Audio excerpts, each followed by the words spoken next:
Hello and welcome to the 2023 Men's Boulder Final in Hachioji, Japan. It's been a packed couple of days, but tonight all attention is on the men and the task they have ahead.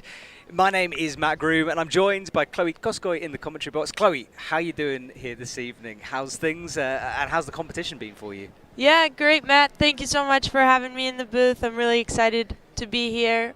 We just finished up the women's final last night, and that was incredible to see Brooke take that first win. So that was great for the U.S. team. Excited to see what we have in store for the men tonight. This is looking like a very cool round. Yeah, it really is. We've been checking out the boulders, and it's going to be full on out there. There's a whole different variety of styles. We've got slabs, we've got run and jumps, and we've got a sort of a chimney style move. Can only be described that where the athletes have to face outwards, but we'll go through that in a bit. That's our wall. We've got 6 athletes who qualified, and the semi-finals that took place earlier today, that was a hard round. We didn't see that many tops. Super physical and super difficult for them all.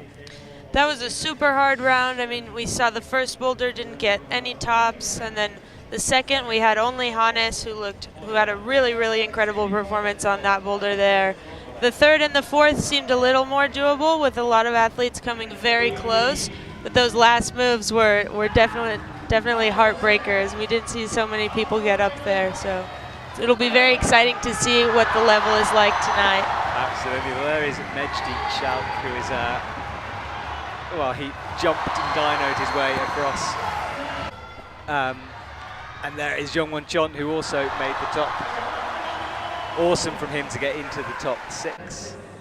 And we had this position here that, well, we thought it'd be very difficult for tall people, as Edvard demonstrates, but it was possible. And Jongwon flashing that final boulder, one of a few to do so. Yeah, Jongwon was looking really, really good in the semifinal, so it'll be very exciting to see what he can do here tonight. This top from Hannes was just absolutely incredible to watch, the only one to do that slab. As was his celebration, where he sort of dolphin dived onto the mats, which really made me laugh. Hannes' first final, and if he wins, he will be the only second, he is the only second man from Belgium to make a Boulder World Cup final. So he's got a lot of pressure on his shoulders, let's say. Paul Gempt, one of Team France, two French France members to be in the final. Paul, very different style from Mejdi, but just as good. And then, this man here, well, he's 16. Serato and Raku is potentially a prodigy we're watching here. Absolutely. I mean, his flash of this last boulder in the semi was just absolutely incredible to watch. He looked so, so strong. Kokoro doing that last move, securing his spot in the final.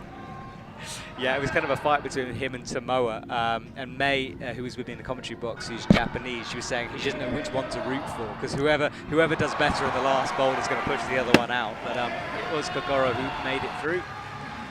And there is Tomoa, who sadly was just outside 7th place for him, so he didn't make it. But what a performance, always a fighter. Yeah, always incredible to watch Tomoa climb. He has such an amazing style, so bouncy, so flowy to watch. A lot of fun. Yeah, so that was the story of the semi-final that took place earlier on this morning here in Japan. It's coming up to 5:05 Japan time, if you're joining us from somewhere else in the world. And hello and welcome if you've just joined us. This is the men's final, and it's the last competition that we have here in Japan before we all fly off to South Korea tomorrow. Are you making the journey, or are you heading back home? Yeah, I'll be in South Korea. The U.S. team is heading there on Thursday. Competition starts on Friday with speed, but we'll be bouldering Saturday. Very excited for another opportunity. Awesome. Well, that's next week. Right now, the men are waiting nervously, I would imagine, backstage, about to be introduced to our crowd. So here we go. Final comp. 4 boulders, 6 men, only 3 podium places. Let's see who's going to get the gold, silver and bronze here this evening. Kokoro Fuji is announced first from Team Japan, and he immediately hypes up the crowd. He's going to enjoy climbing in front of his home crowd. Absolutely. I mean, he's always so fun to watch, always smiling, look like he's having fun, so that'll be great. And then out next, Hannes van Dyssen. He was part of Team Belgium who were watching that semi-final, and they couldn't stand still. They were like running around, jumping up and down, like they were so nervous about him getting through. Yeah, I mean, that was Hannes's first semi-final, so to make the final as well is just so insane. He must be super excited. Mejdi Shout introduced. He'll be looking to add another gold to his collection of 1 gold. And then Serato and Ruku enters the stage. 16. Jongwon Chon from South Korea, an absolute legend. Good to see him. And then Paul Gempt, only 19. I remember watching him compete in youth competitions, in Youth World Championships, and now he's in the senior circuit and looks completely at home already. Yeah, he hasn't been competing on the World Cup circuit for so long, I don't think. It's maybe only his 5th or 6th Boulder World Cup, but he's made a couple finals already, so it'll be exciting to see if he can make it onto the podium. Yeah, 4th place being his best finish, I think. Yeah, exactly. His first Boulder World Cup was in Murray in 2021, but he was still doing youth comps at that point as well, sort of doing that balancing act between the two. Now we're going to have a moment's silence here for Christoph Schweiger. He's part of Team Germany, who was tragically killed recently. So please, everyone, just respect this while we remember the life of a young man.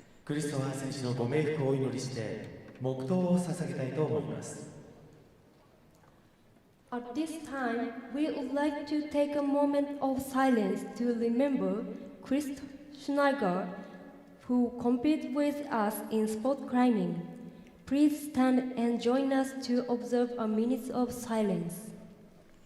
それでは皆様、ご起立をお願いいたします。 Please stand up. それでは、黙祷。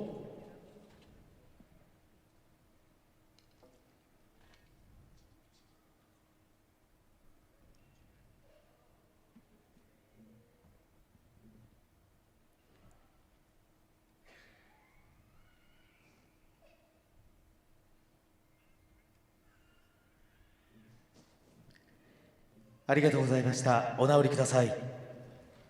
Thank you. Please have a seat. As applause rings out across the stadium, our thoughts and our hearts go out to the family of Christoph and Team Germany, who is dealing with his loss especially hard. But hopefully this competition is a way to celebrate his life and remember him.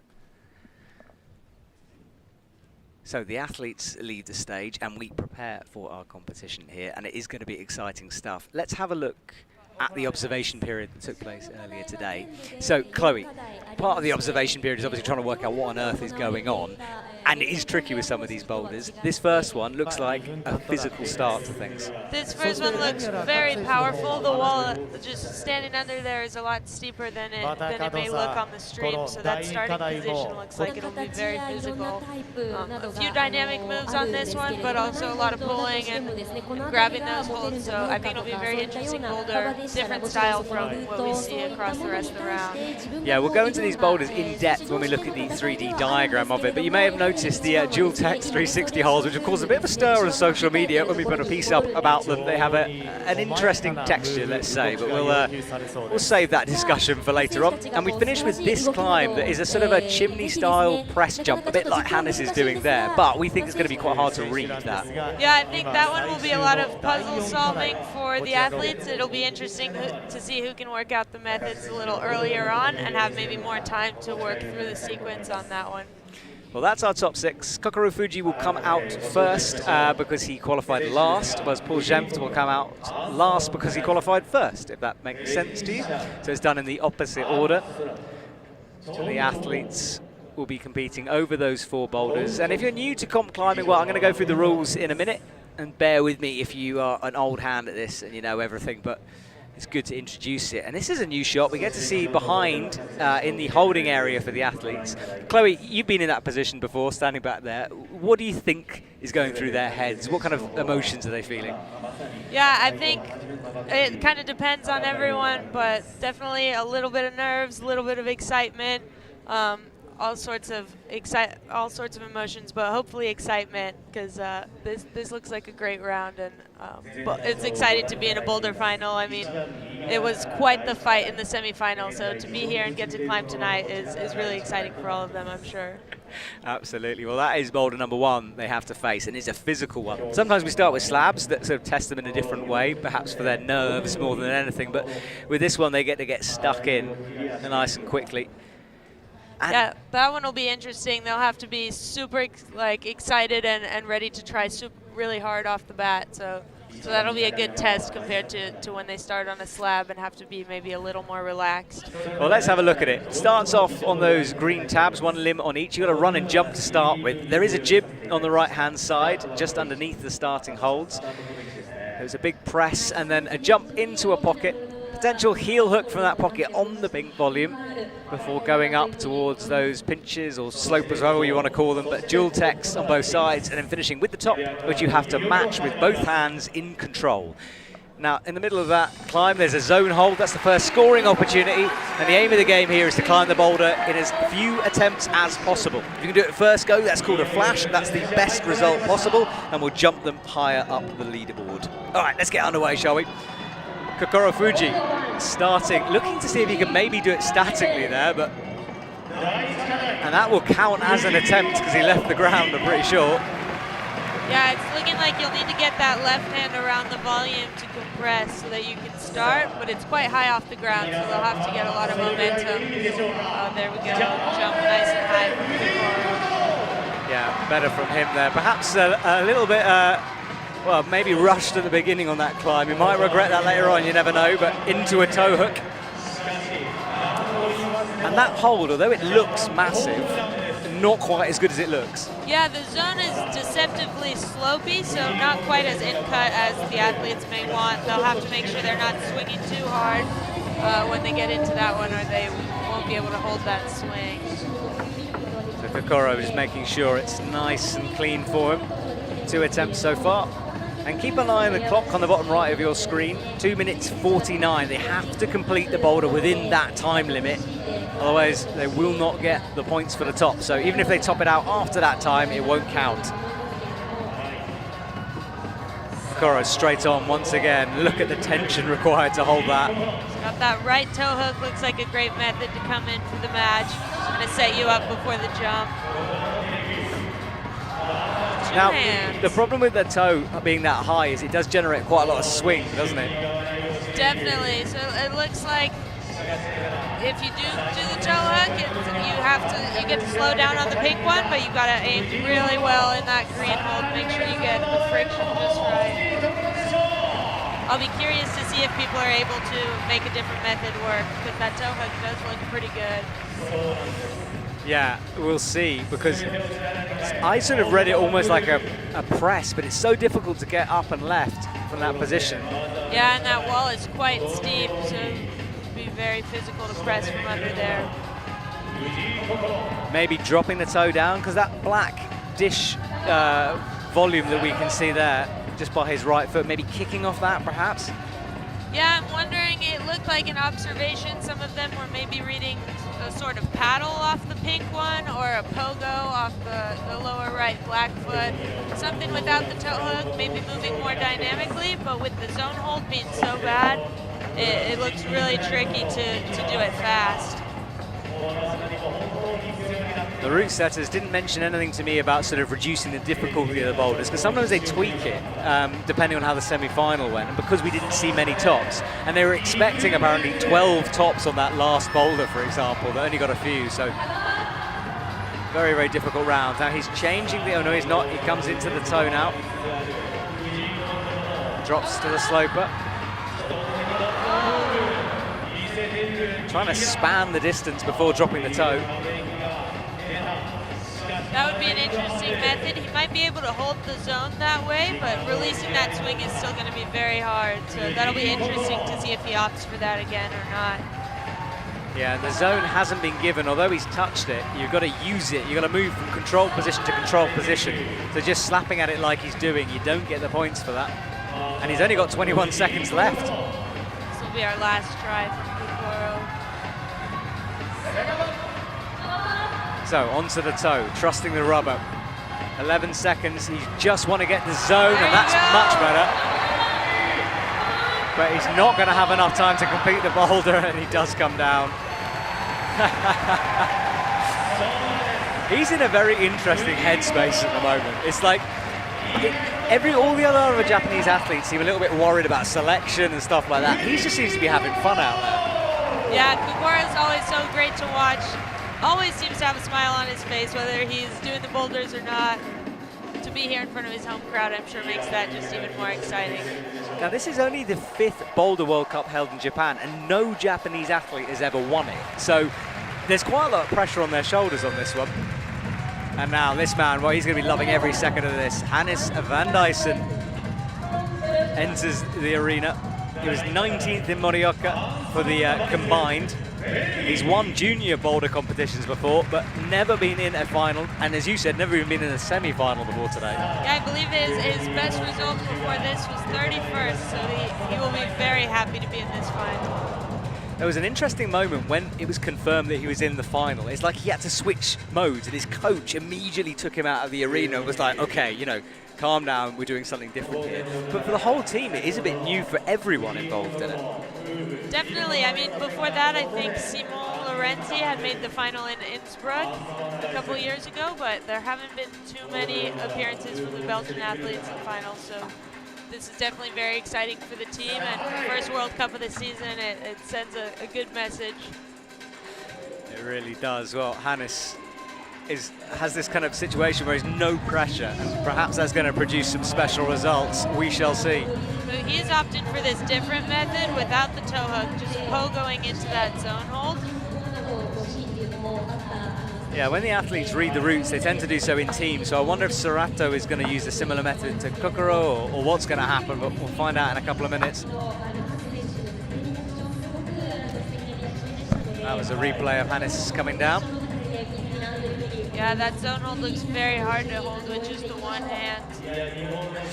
It really does. What an exciting boulder. Well, we know at least the move's possible. It took Kokoro 7 attempts to get that. Let's see what Hannes can do. He's on attempt number 5, and that was close. He went for both hands that time. Looked much closer to holding the swing. I think he'll probably try that method again. Yeah, he almost bumped that left hand over in midair. So I grabbed the side of the hole perhaps, but... Yeah, similar to Kokoro, was looking close with the one arm, but couldn't quite hold that, and the 2 arms is looking like might be a much easier method here. Right, he looks up, takes a second to breathe here as the clock ticks down towards the 1 minute 30 mark.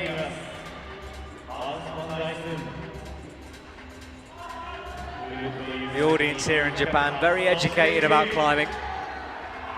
But they tend to start off a little bit quiet and then get more and more excited as the competition goes. Readjusting his hand there when he swings over. So he's had 6 attempts so far to get to this zone. Kokoro took 7. So if Hannes can do it on this go, then he will jump ahead of him.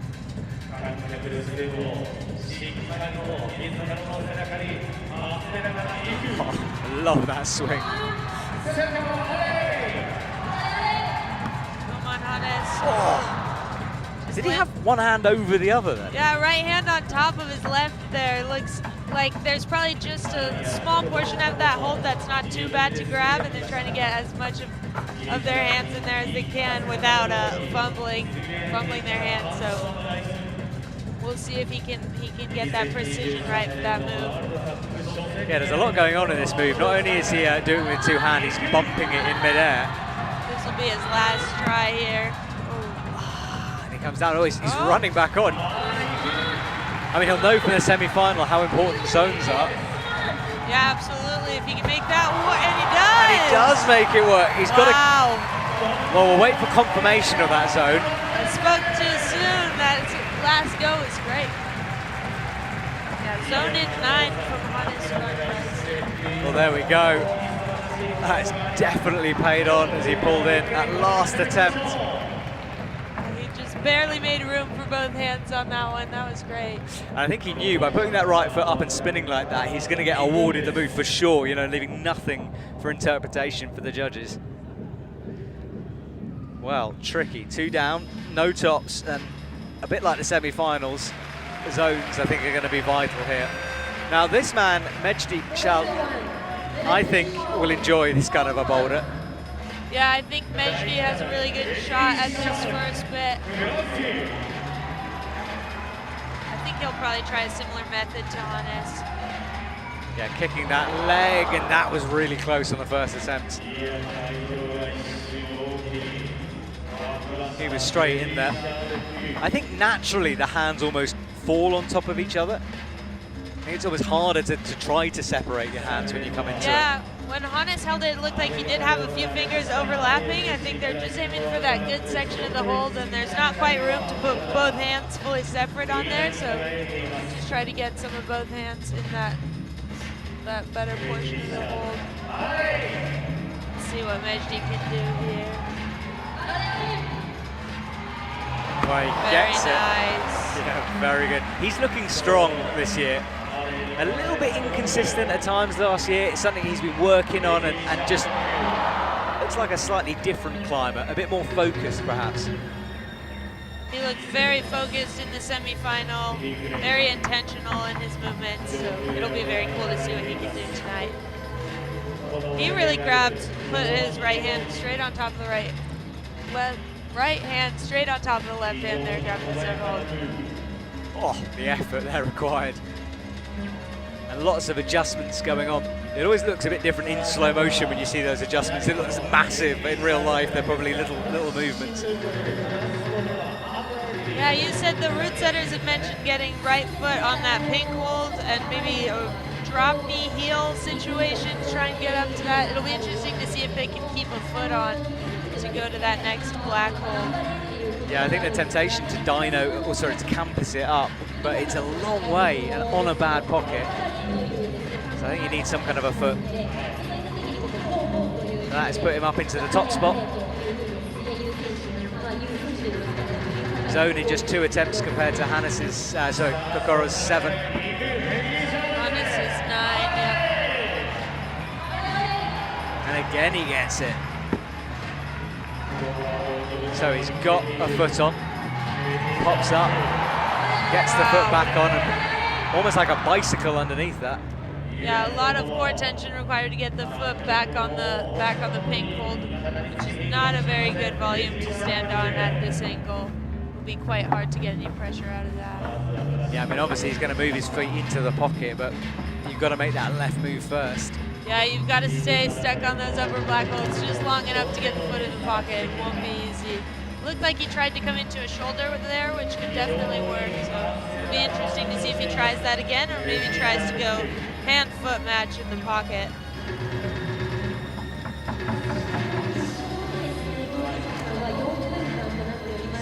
So he takes a second with a minute to go. He's in a good position. Figuring it out slowly, and something I noticed in the semi-finals was he's one of those climbers where every go he improves a little bit until he gets it, you know. He's been very consistent on this first move.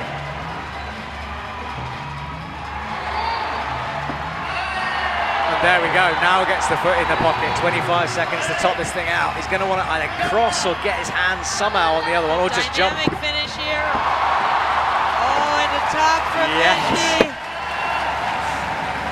Mejdi gets it done with lots of time remaining. And I think he's a bit excited by that. He'll be very excited for that. That'll give him a lot of confidence going into the next boulders.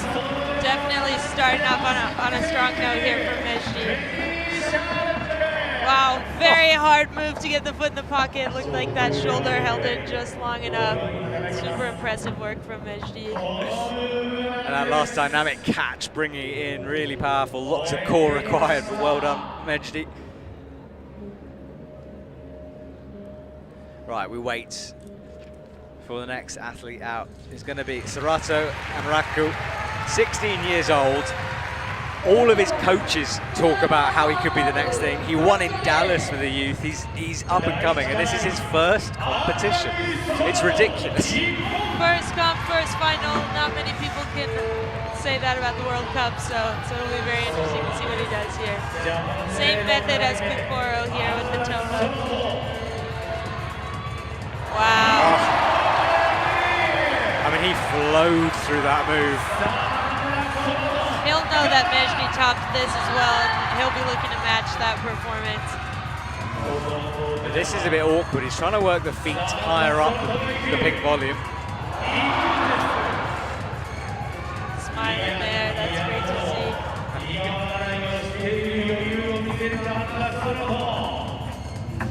Well, he flashed the zone, which is pretty impressive on a boulder this hard. And he didn't make it look too bad to get to the zone, so I think he'll be able to get there again and have a good go at the top.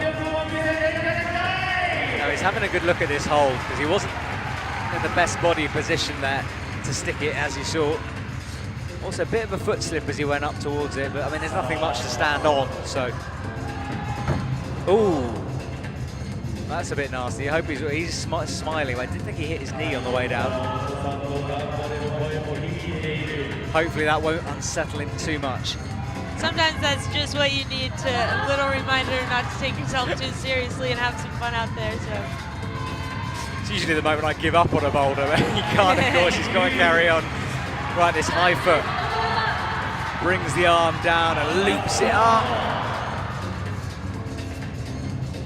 the core tension required to hold that barn door is really intense. Has a sip of water, and that's something I've noticed this competition more than anything is athletes are bringing water onto the stage. I don't know what it is, maybe it's the arena, maybe it feels dry, I mean... Yeah, I think it just depends. It depends on the athlete. I personally don't, but I do know a lot of people like to bring out a little tote bag, and they'll have maybe an extra pair of shoes, a water bottle, some liquid chalk. I think sometimes also it kind of forces you to slow down. You take a drink of water, take a moment to breathe, have a little more time to rest, and think about your next attempt. Yeah, that's a good point. Maybe it's a kind of a coaching tip. Right, so he's made this move look really good every time, and again. Very fluid.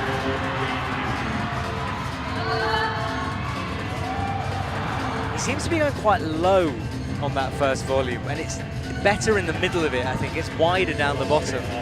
Perhaps harder to hold, I don't know, because you can see there's like a little indentation. Yeah, there's a little lip on the upper or middle to upper part of that hold. It's not great, but it might be just enough that they can kind of whip their hips back over to the right a little bit. So Sorato has another look at the clock, 45 seconds. He's already got the zone.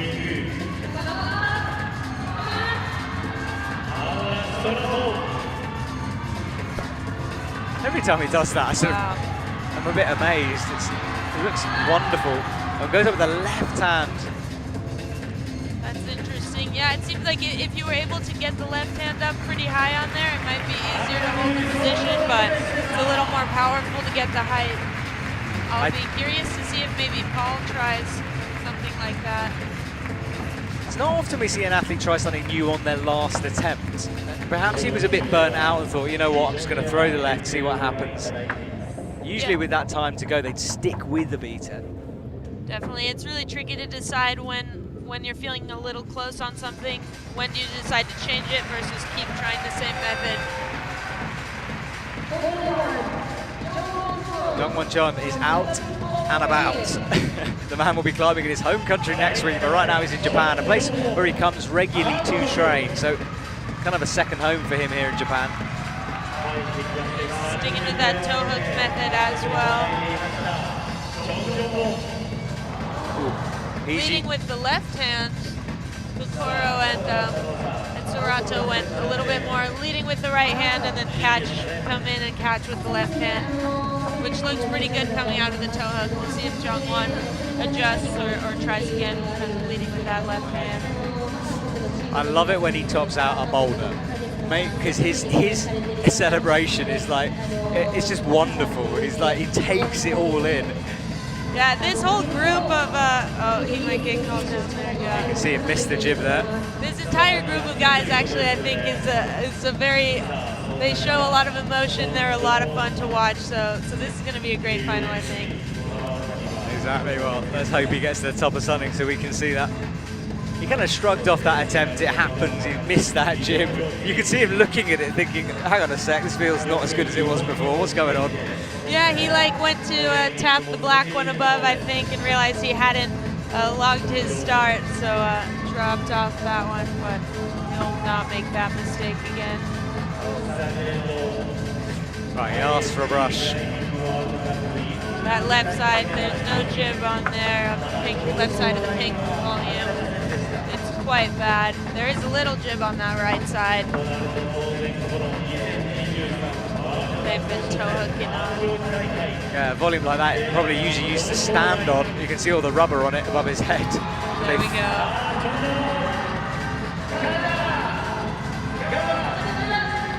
Leads with the left hand again. Looks like that swing is a little harder to hold, so we'll see if he sticks with that or tries to go a little bit more with the right hand and then come in with the left. He's got a minute 45. He's checking the clock. He's so experienced. He is the most successful Korean climber in history, that man. So he's a trailblazer. Yeah, we've seen Jongwon in World Cup finals for a long time, so it's really cool to see him still super strong. I would love to see him give a go on this top section, so hopefully he can stick this zone move here.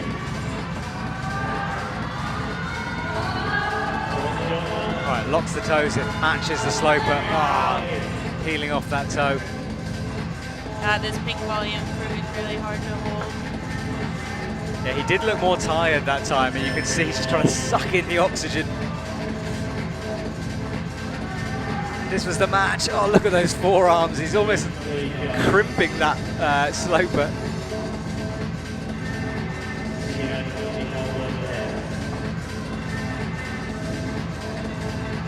Right. Maybe one more go here left in him.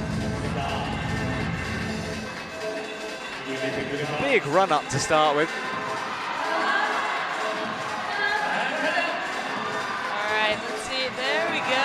Leading with the right hand. Very nice. But this next move, very difficult. But he will get the zone, and that's shot him up the leaderboard. That swing taking him out there. He'll be happy to have gotten the zone. Kind of puts him up there in line with everyone, except for Mejdi, of course, who's top of Boulder. But at least he'll have that zone, put some points on the board. Yeah, so the hand flip did it for him, and he needed that zone to stay in contention with the others. And he's right up there now in third place currently, with one athlete left to go, which will be Paul Gempt.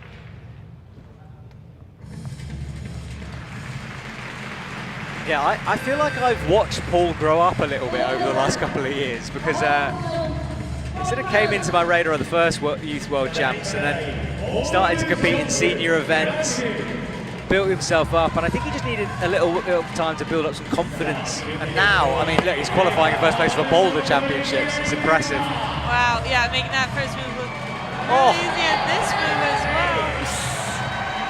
See if he goes into that shoulder like Mejdi did, or goes for the hand foot. Wow. Oh, how is that hand on? Four bumps that was. Oh, that was very impressive. That was a really, really good first go. He'll have some great goes if he can get back up there. Yeah, that was 4 movements with the right hand. And look, you can see his other hand getting in the way. Yeah, wow, his fingers stuck under his toes there. He does do stuff like that, though. It's kind of like he uses his own body. I always bring it up, but like I watched him double knee stack before, so put his foot onto his own knee. So he's got 2 knees almost in a boulder. He's very good at utilizing his body. Yeah, Paul is awesome to watch. I think one of the best climbers in terms of just using his body type, his height to kind of make all the boulders work for him. And super strong as well. Clouds of chalk surround him in the blackness of the audience as he checks the clock. 2 minutes 26.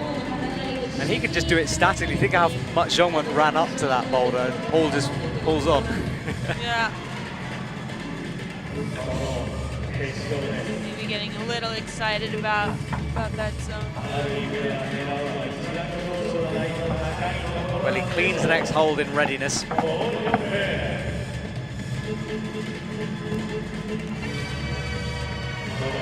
Sitting in second already with that flash to the zone. And although Serato also flashed the zone, because Paul came out later, he qualified in a higher position, he gets higher up the leaderboard. Taking a little rest now.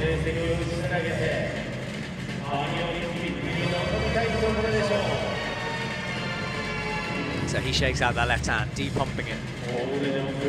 Trying to work out the best place to put his feet, to place his hands in that pocket. Perhaps less of a pocket, more of a hole.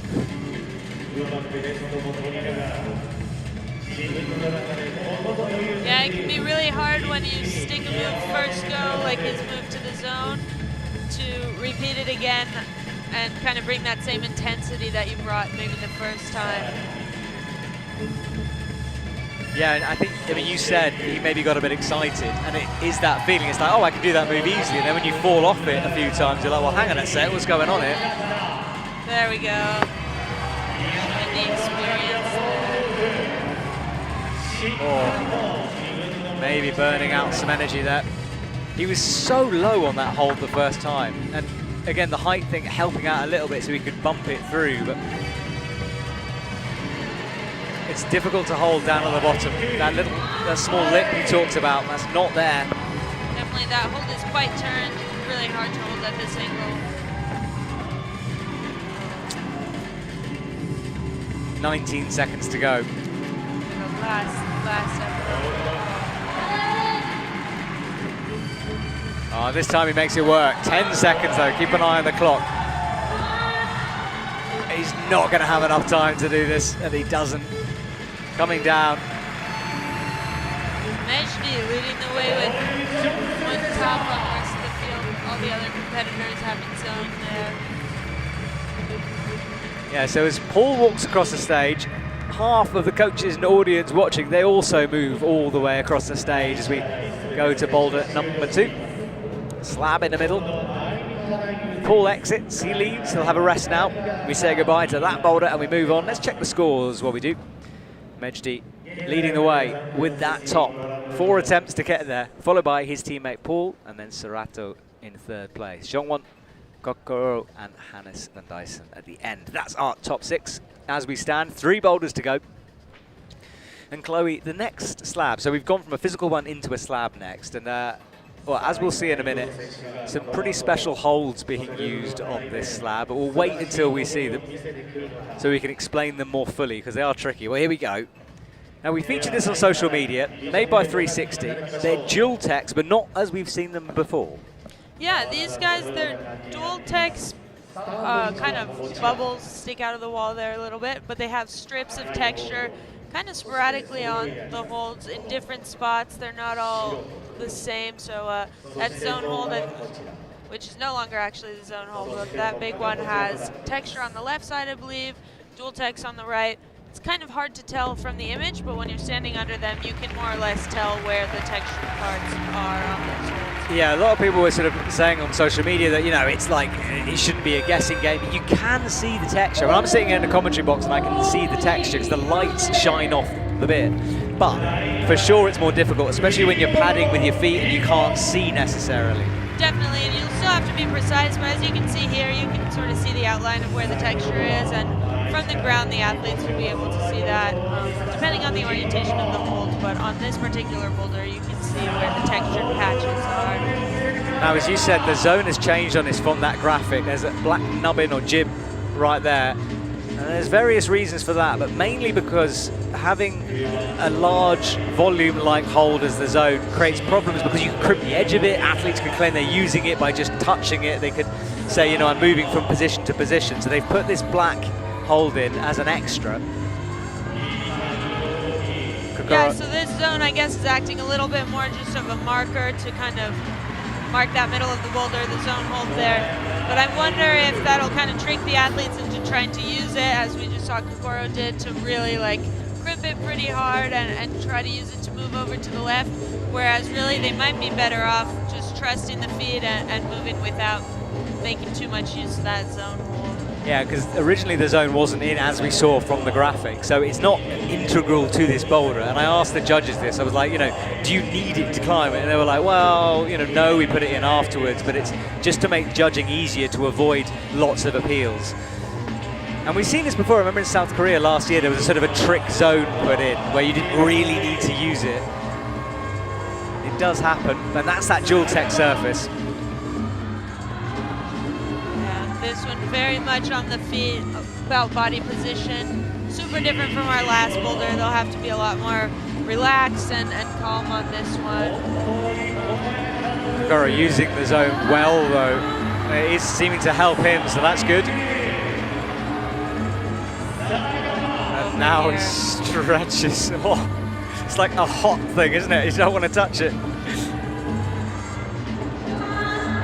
Yeah, it looks like he'll maybe want to reach over with that left hand and stand up from there. Very precarious stand up. Oh, I'm holding my breath watching it, and that's why, because you never know when someone's going to fall on a boulder like that. It can just happen at any second. Yeah, the foot just needs to pivot a tiny bit, and oftentimes you're off, especially with this one with the dual techs. On a lot of the hold, if your foot strikes the dual techs, or that tech slippery part of the hold, you're not likely to stay on there. So. Yeah, he's trying to get the maximum amount of rubber down possible, heels down, but, well, you can see. And it's one of those climbs where getting to the very end and then falling is actually quite detrimental because it takes a while to get back there. Definitely, this whole walk across sequence is not something that they'll be able to do super quickly. They do have to be very precise there, so we'll see how many attempts the athletes are able to give on this one. Oh, that's better from him though, looking more confident, but the bobble. All in that left foot there. Well, that's the kind of audience we have here, and it's so good to see.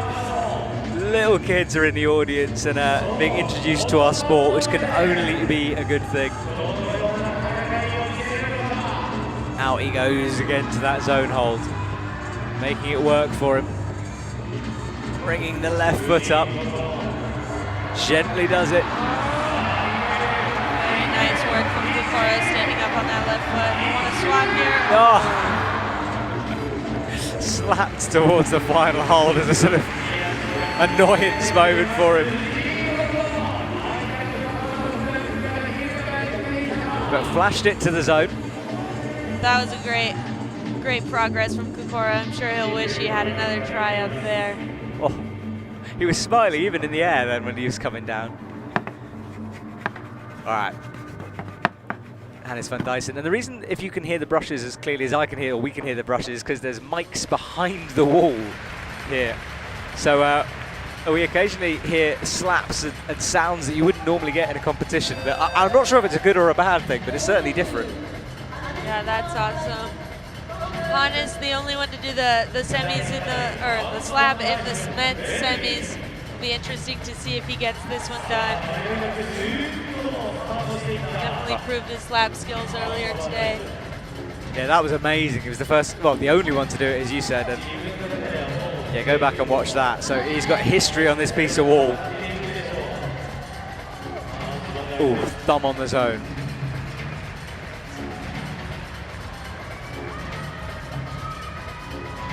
Oh, wraps himself around. And good attempt from Hannes there. Seems like there's a bit of a biting point on that. Like, it's almost like the moment where he did start trusting his foot was the second he fell. Because if you look, he wraps his arm around and then maybe took his concentration away from his foot for a second, and that's what caused it. Yeah, these volumes are pretty low profile, so the slightest bit of kind of uncontrolled little foot twitch or pivot is sending them off, it looks like. They'll want to be very intentional about the way his feet are moving through this section. Looking pretty confident here, though. Definitely trusting that left foot. Right, watch that left foot. That's what it's all about. That looks better. Oh, but that foot match, he almost stood in his own toe. But he managed to match me, which was where Kokoro struggled. Oh, how did he catch that? Right, one move to go, but it's not the top. Now it is. Well, Hannes van Duysen is clearly the slab master. That was awesome from Hannes. He really slowed it down at the very end there, kind of felt himself probably falling out from the wall and just went for that finish. I reckon he technically fell twice there. That was the first one there. How he pulled that back. Blocked finish hold too. Very impressive that he was able to be precise enough to grab that guy. Yeah, he was Wow, gone. awesome. He was headed towards the mats there and somehow stuck out a left hand. That was great. I wonder if he was planning on just stopping, kind of stood pressed up there, or if he was planning on going all the way out like he did. All right, well, that is our current leader if he was to get the zone here. Mejdi has a long look. He'll want to remember where the textured surface of these holds are just in case. Yeah, Mejdi definitely a strong slab climber.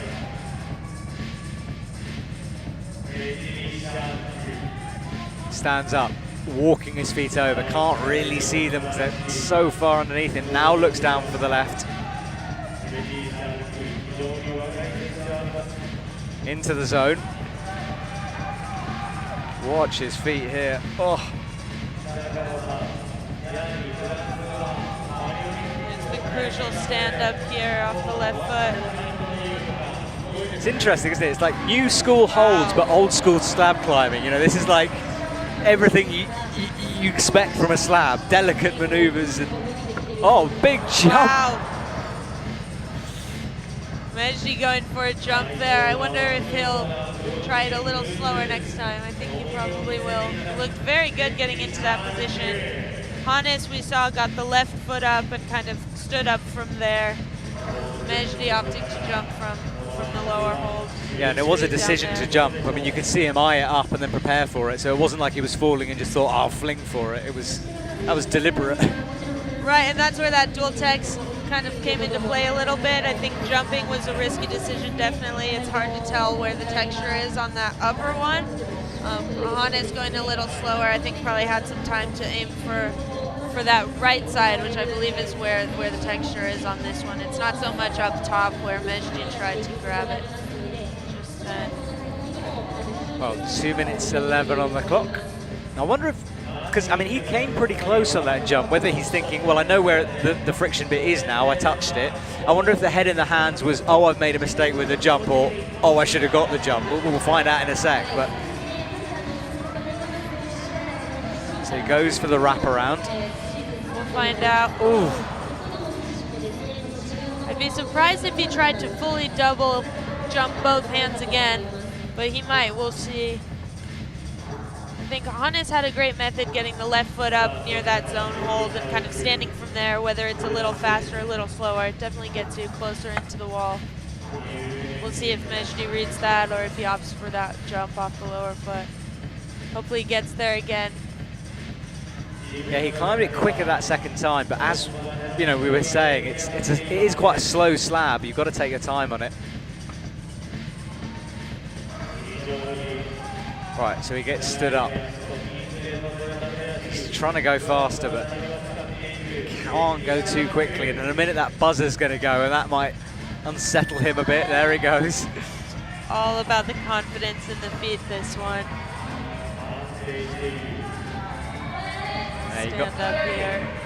Nice. All right, let's see if he gets that left foot up. Oh, He will. yes, he does. First with a heel and then more rubber, and now he can stand, and now he'll do, oh, it looks like he's wanting to jump into it. Oh, Wow. 2 out of 2. Super strong work from Mejdi. He'll be very happy with that. It's like watching a different climber, honestly. Like from how he was last year, he was good last year, but he's just different somehow this year. He looks like he's on a mission out there for sure. He's looking very focused, very confident. And he'll go into the third boulder with one extra top on everyone else. He will, so that is our current leader. are quite away at the moment. He'll be very happy with that. The audience just went so quiet. It's kind of made me go quiet. It's they're just waiting, and now when There we go. Serato walks in, it's like they were holding their breath for their man. Serato and Raku comes on, lays the towel down, which is very needed on this boulder. Friction is key. And we were saying when we were looking at the boulder, everyone's making the first moves look really easy, but they're actually bad volumes, those. Yeah, those red volumes at the start are really, really low profile. Very hard to stand on. I think a lot of it is happening in the hands here, just kind of hanging on that first hold. And then they really have to transition off of the hands and onto the feet. Balance through this section. Oh. Didn't manage to save that. You can see the balance go. Slightly losing the feet there.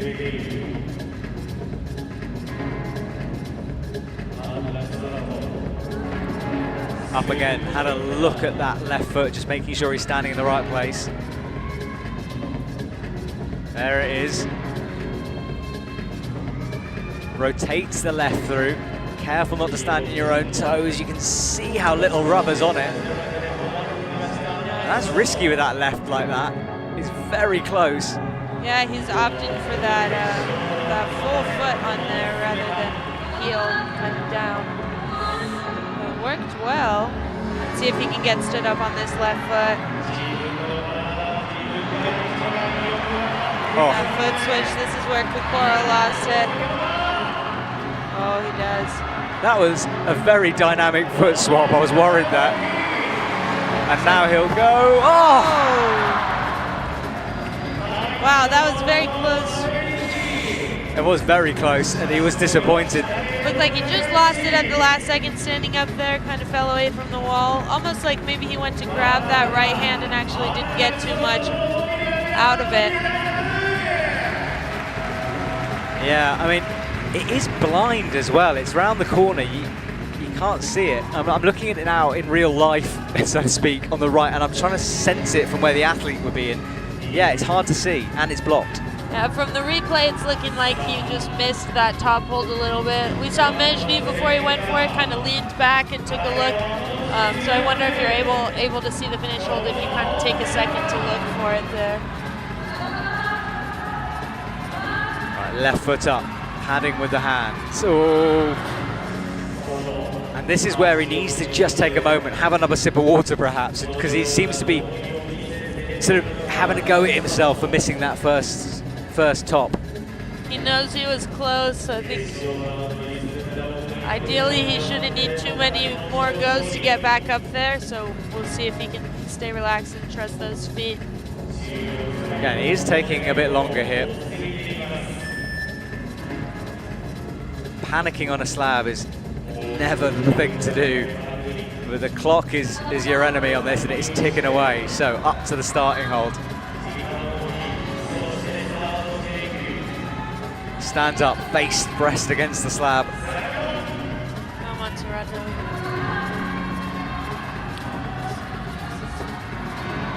Into Looking good. That left position is pretty good. Wow. He's so Got confident. that foot switch. Wow. Oh, slaps and misses again. He's not going to have time, and I think he knows it.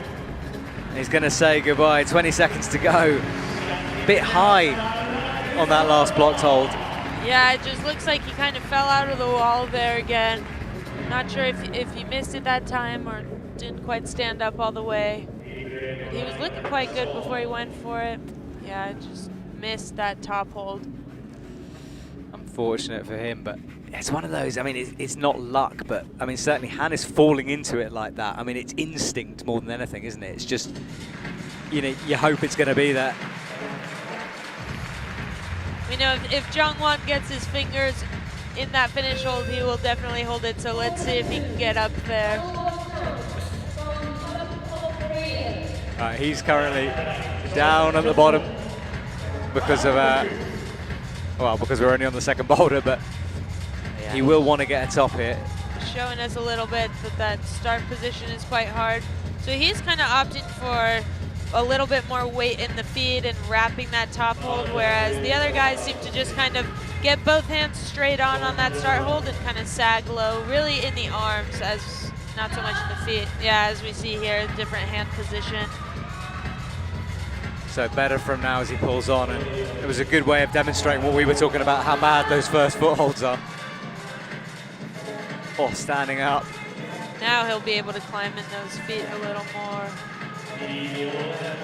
Gentle, gentle with the feet. Kicks left.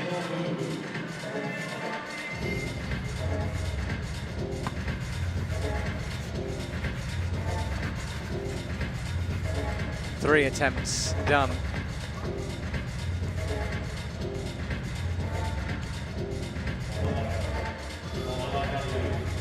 Checks out the clock, plenty of time at the moment, but there his coaches watching on nervously.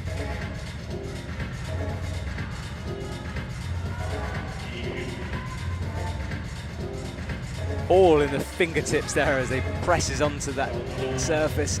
Yeah, he seems to have that start position figured out now.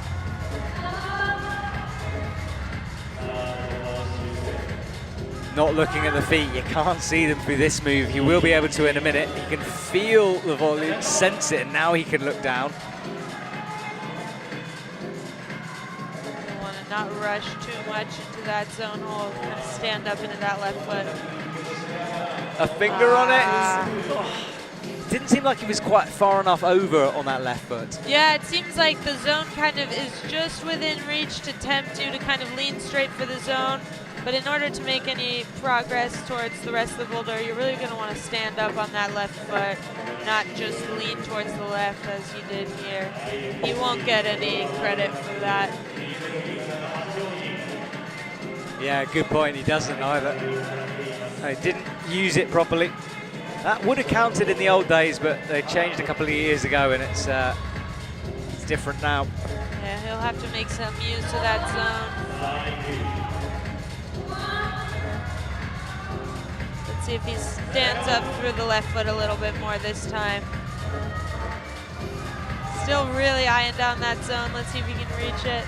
Oh, laser focus. He gets a finger on it. Now he'll stand straight up, I think. If he can move the foot, and he does get the zone on that. Oh.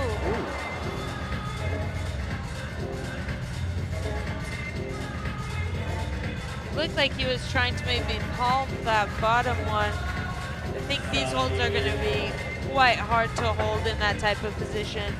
So we'll see if he tries that again, or maybe opts for moving the feet across. And he's got 30 seconds to do it, so this will be the last attempt. Up onto the starting holds, gets the left. You can see him moving a little bit quicker now. Breathing heavily as he tries to find the right point with his feet completely blind.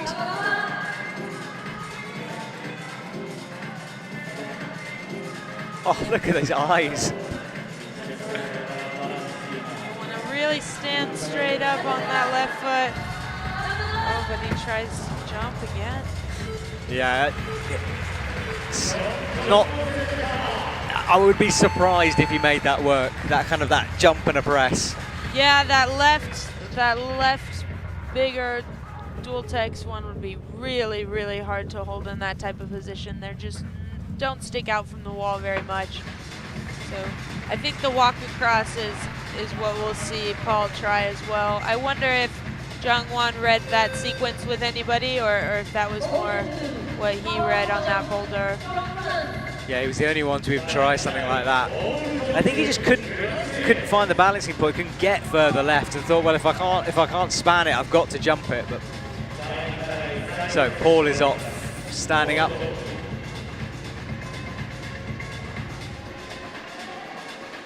Oh wow! Dodges the middle one, but he's going to have to really bump the right. I think he's going to go back. Yeah.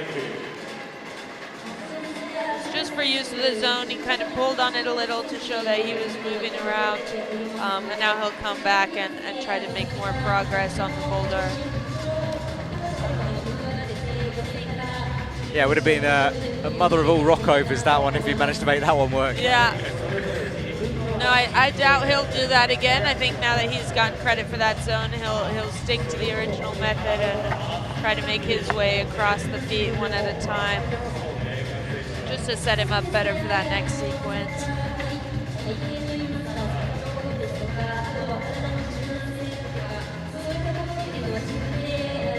And Paul takes his time, get everything set up nicely. He was very close on that first boulder. He'll definitely be looking to make something work on this one. Ooh, slip there of the left foot.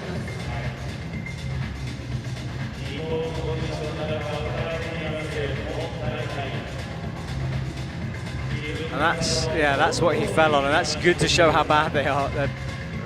You couldn't stand on them without a handhold. No, that panel also, I think, cuts in a little bit there. So they're even worse than they might look on the video. Okay, that foot movement, once again, gets stood up with the left.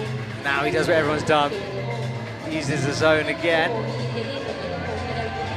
Most of them get into the zone pretty quickly.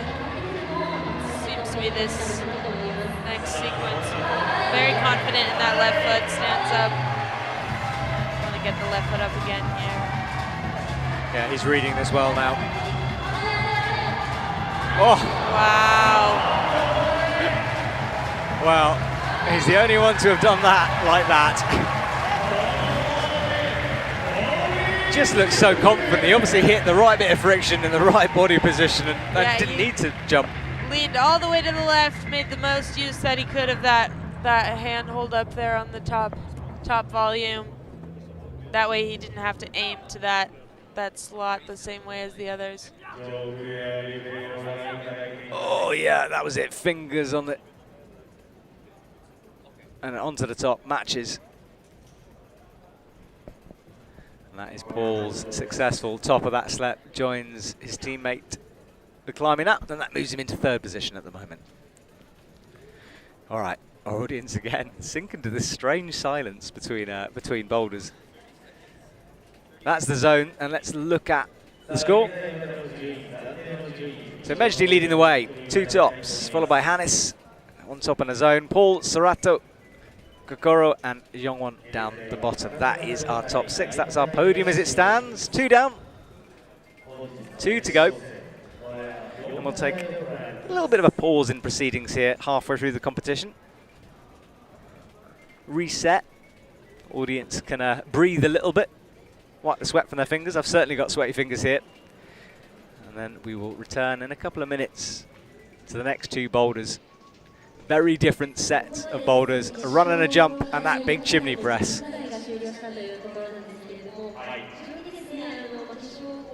So Chloe, what do we think so far? It's kind of gone like we expected, especially the slab in terms of how they're climbing it. But the next 2 boulders, that chimney especially that we're looking at here, that face-out move, that's going to be a real challenge at the end of this competition.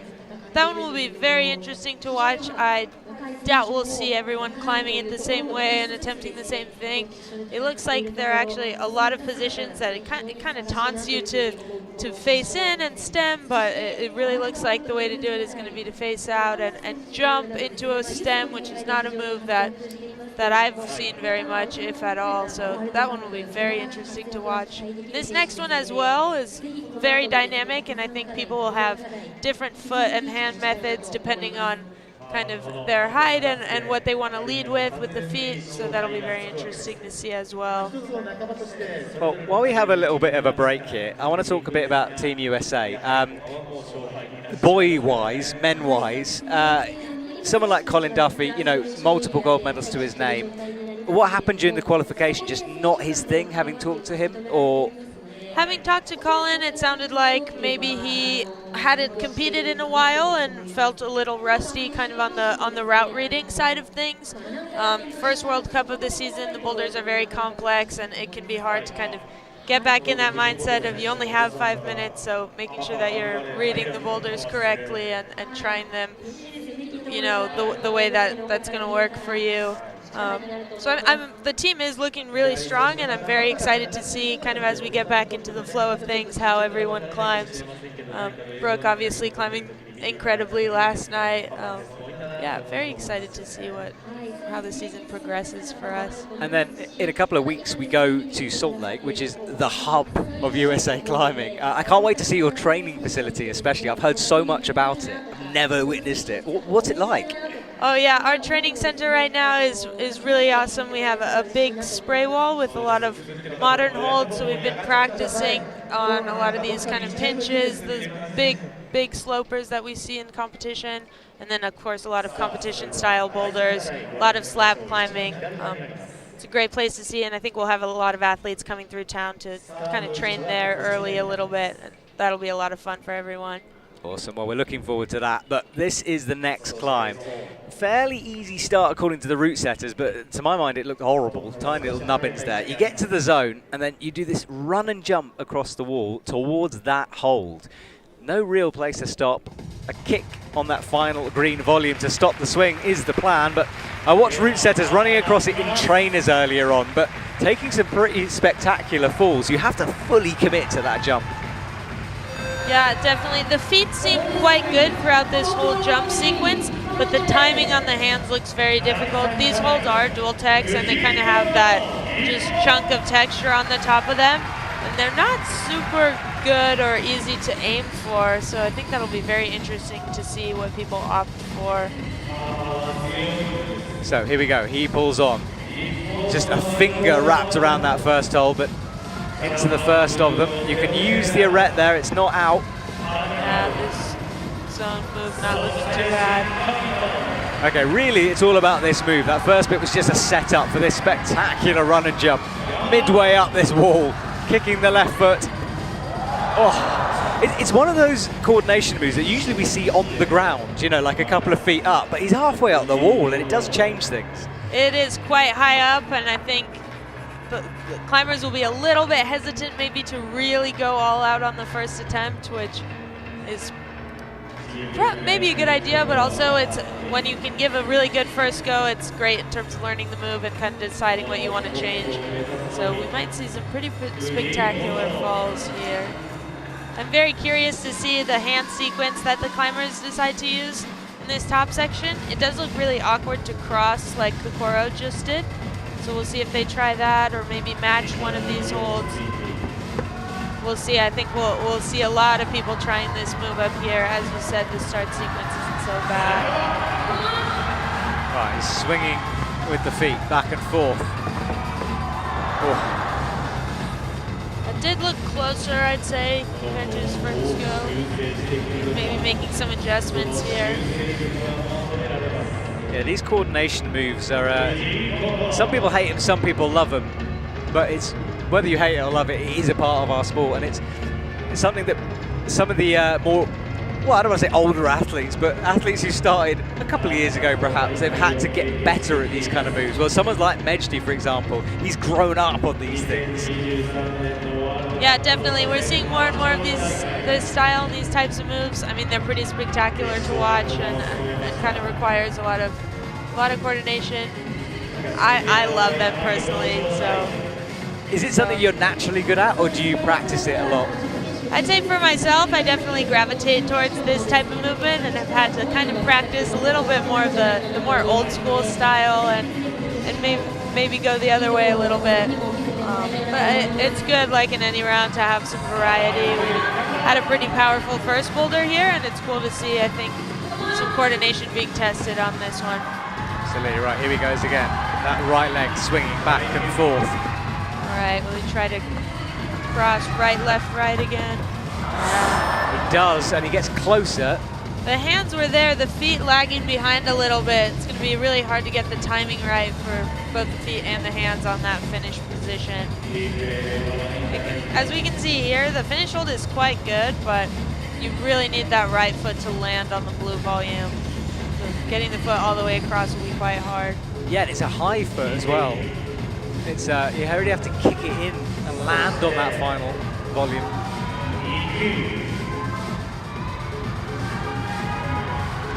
So this easy start, but a bit nasty with the fingers. Ooh, do I say that? And he loses a foot, but managed to catch it. 16 seconds to go, last chance on this. Wow. Very close from Kokoro. Oh, he won't have time here.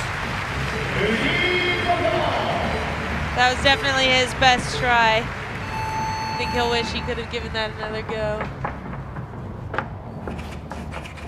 Yeah, those brushes on the wall. I know. I'm wondering if the people back home can hear it as clearly as we do, because we've got headphones on, of course, but it's you can literally hear the brushing. All right, Hannes, well, we know he's a slab master. Is he a run and jump master as well?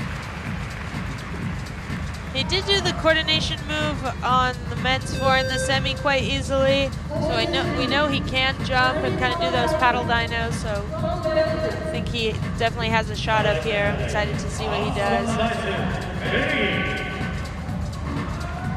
Sitting in second currently, wraps that finger around the hold. Definitely an awkward start position, but maybe not too bad. The feet are quite big. Ooh, uses the toe to catch him. Yeah. Different swing with the legs. Goes way back on this one.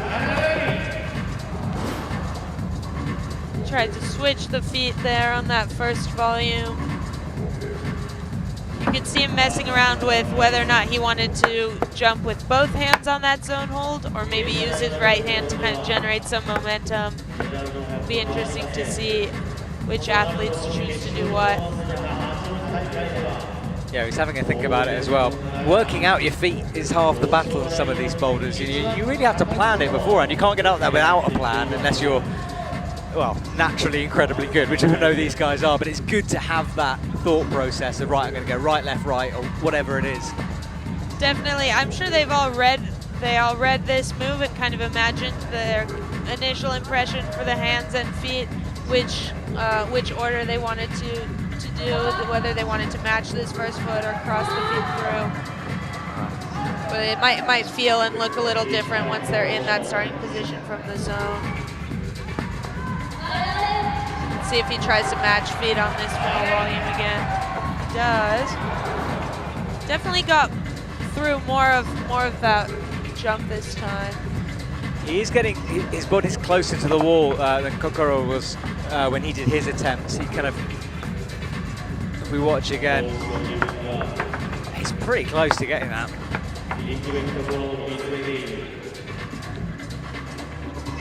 If you're just joining us, hello and welcome.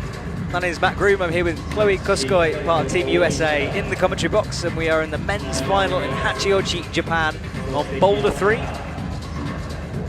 Good final so far. And about halfway through this field. Well, 2 athletes into this third boulder.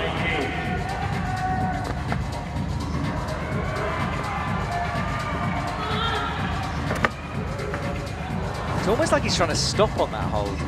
Yeah, it looks like he's kind of using his right foot to really create a bit of an arc when he comes into that first hold, to really have a little bit of a pause when he hits the first hand, but it's also leaving him quite a bit behind, and his hips are still a little bit to the left. So we'll see if he keeps doing that, or maybe kind of launches into the right a little bit more. So you'll notice the way he swings his right leg kind of helps him stop on this first position. I think he's trying a static something different approach here. Oh. I mean, I get what he's thinking there, but I think it's going to be very difficult to stop because there isn't a blocker for the foot. And that side pull is such a side pull. Yeah, that looks quite hard. I think no matter what way they choose to do it, I think there's probably a few ways that you can make it work, but you've got to move pretty quick. Especially with the feet, I think they need to lead the way here. Look, wow. All right, well, maybe. He's not going to have time. That wasn't a bad idea from Hannes. It's one of those strange boulders where everyone is going to get that zone hold, so it's kind of, it's almost irrelevant. It's all about the top on this boulder. Yeah. They all, Hannes and Kokoro, I believe, flashed to the zone. Yeah, it would take a mistake, I think, to drop the zone, which might happen, of course, and stranger things have happened, and usually once I say something, it will happen, inevitably. Mejdi, he is our current leader. You can see 1 gold, 1 silver, 1 bronze in Boulder. And he wants another gold, and he's putting himself currently in a good position to do so. Yeah, Mejdi definitely known for these coordination moves. I think reading this boulder, he was probably pretty excited, so I'm really curious to see what method he opts for here.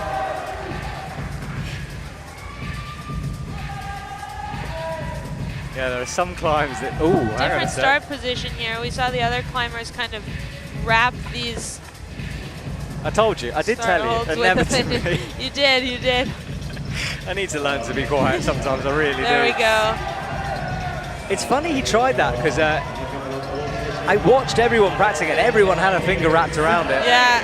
Oh, he's doing it again.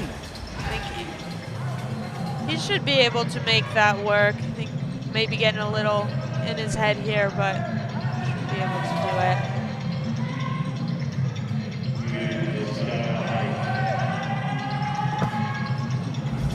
Oh, he is struggling at the moment on this climb.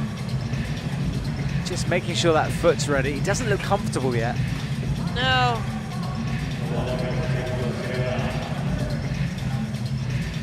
Very interesting. I wonder if maybe those cramps are really awkward, or he's getting in his head a little bit here, but he should definitely be able to make this work.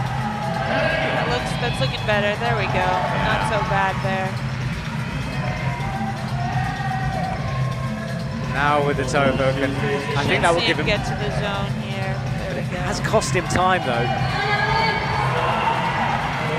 And time could be a factor on this. He breathes out. So Yeah, kind of doing that arc motion with his foot there.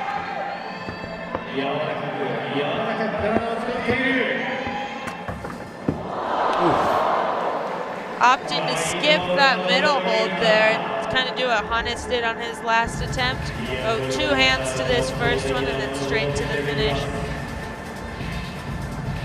But we see it is dual tech, so it's hard to get both hands on any of those. There isn't so much texture. The texture fit is quite smaller than it looks. yeah, and keep an eye on the timing. He spent a long time on his first couple of moves. Figured out this start sequence, but not loving it. This is so interesting. I mean, I talked to Olga, one of the route setters, and she was like, you know, the beginning is not difficult. It's all about that top section. It almost wasn't a concern for her, but I mean, you are just wrapping one finger around this tiny little nub. I think definitely uncomfortable for some of the athletes, but makes it work here. absolutely right. He's got a minute. Takes a big breath.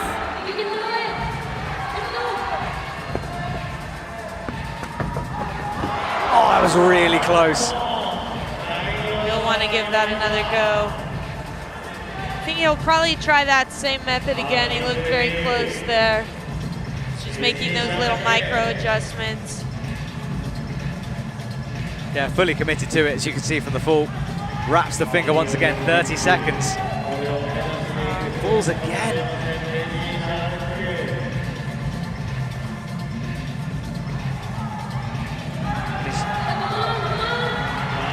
So here we go, 18 seconds. He's gonna have to be so quick. Oh. Not gonna make this boulder work, it seems like. Up he goes this time at 5 seconds. It's going to be a buzzer beater if he can do it. Oh! Wow. Very close from Mejdi. I wonder if he banged his nose there as well. He keeps touching his face like he's hurt it. Hit his nose, or maybe he got some chalk in his eye. Yeah, maybe hit his face on the wall. This was the last That would go. have been incredible. I actually think if he had just a few more seconds and didn't have the buzzer kind of rushing him, that would have worked. He looked so close there. Oh, he'll be wishing he had done that one. I know he likes that style of climbing. And maybe that's what caused the hesitation. You know, he knows he's ahead coming into a boulder that suits him. Pressure on pressure on pressure, and you know, it can start to tell in you. I mean, hopefully you can find out. If he wins, you can find out, put it like that. Definitely Yeah, it'll open it up just a little bit, leave some room for people to get a top here. Right, Serato, let's see how he does it. He's choosing not to wrap, and then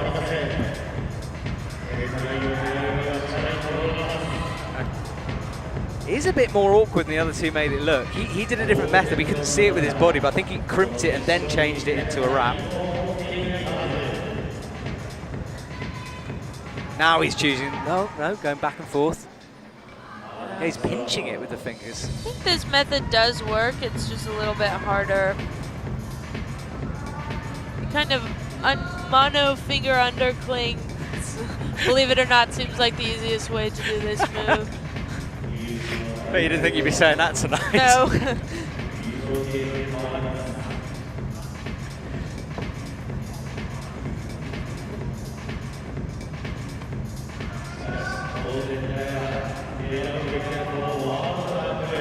All right, Serato goes again. I mean, the athletes did spend a lot of time touching these first two holds. Obviously, it's the only ones they can touch, but some of them were looking more concerned. Maybe a height thing as well. Yeah, it seems like kind of that those two start holds are so bad, they kind of force you to want to sit low if you're crimping them. It makes it really hard to move upwards. But if you do undercling them, I think it's a little more natural to reach up. So he's really wanting to sit low on those feet, and he's popping up for that first hold. He is a bit shorter, is Serato, and it does look like a long way for him, this move. Takes that sip of water. So let's see. He's got 2 minutes. Those are the holds we're using. You can see how nasty they are. Yeah, I would love to see him try the undercling. I think it will. It seems like it's been working the best. So let's see if he switches it up. Doesn't seem like it for now. Makes it a very shouldery move. He's going a bit to the right. If I'm looking at that hold, there's a little line of no texture behind the friction bit, which disappears on the left. So maybe he needs to go further left. Yeah, these dual texture holds are definitely more. You have to be more precise than you think. The texture is not all the way to the back of the hold, and they're kind of in an interesting little patch there. Makes this work. He does go further to the left, but still not getting it. Minute 16, and again, same with Medjdi, he's not leaving himself a lot of time for that top move, which you need a few attempts on.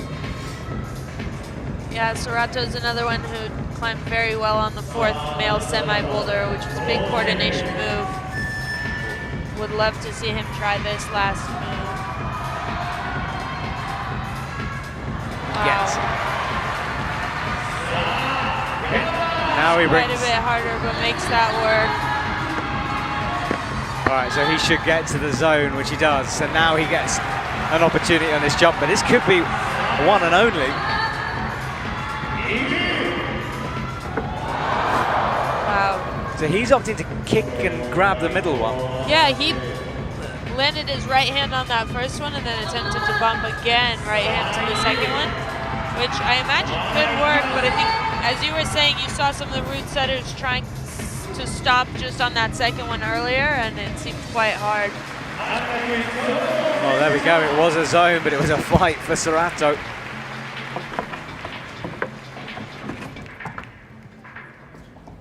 Okay, Zhongwan up next.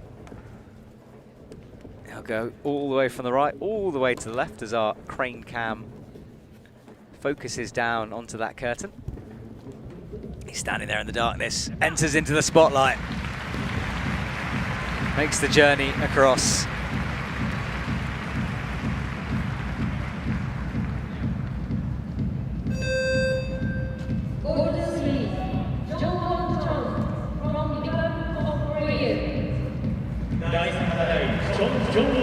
He stands, checking these moves.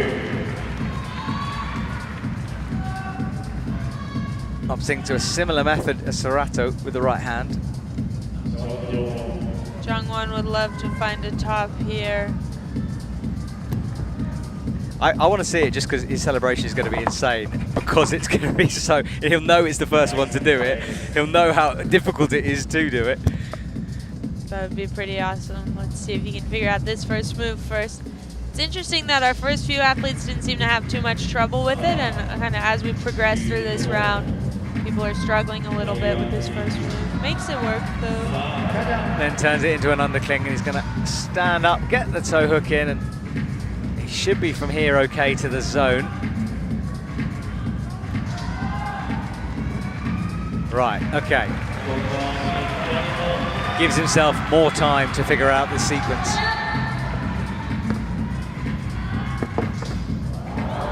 Wow. Totally missing that. Tries a completely different foot method from what we've seen so far, but also trying to skip that middle hold. Oh. You see so much more on the replay on a boulder like this, don't you? I mean, it's obviously it's so quick, but it does change the way you look at it when it's in slow motion. It looks easier sometimes when it's like that. You think, well, it's just there and it's a jug, grab the thing, but definitely, they are moving fast through this section.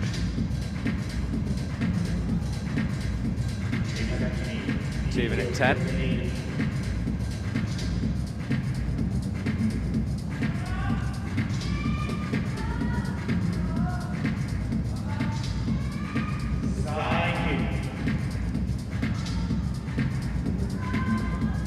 Pulling on using the same method as before. Must be so annoying. He just wants to get to that run and jump again, you know, to give it another go or try the same thing. It's like, I think it's just quite a painful move too. It's got to be sharp, those first holds. Sharp, awkward shouldering. And now he's looking at the wrap.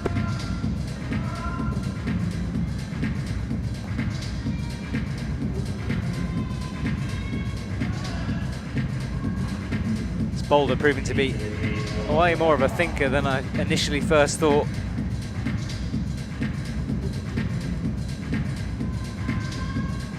Come on, Jungwon.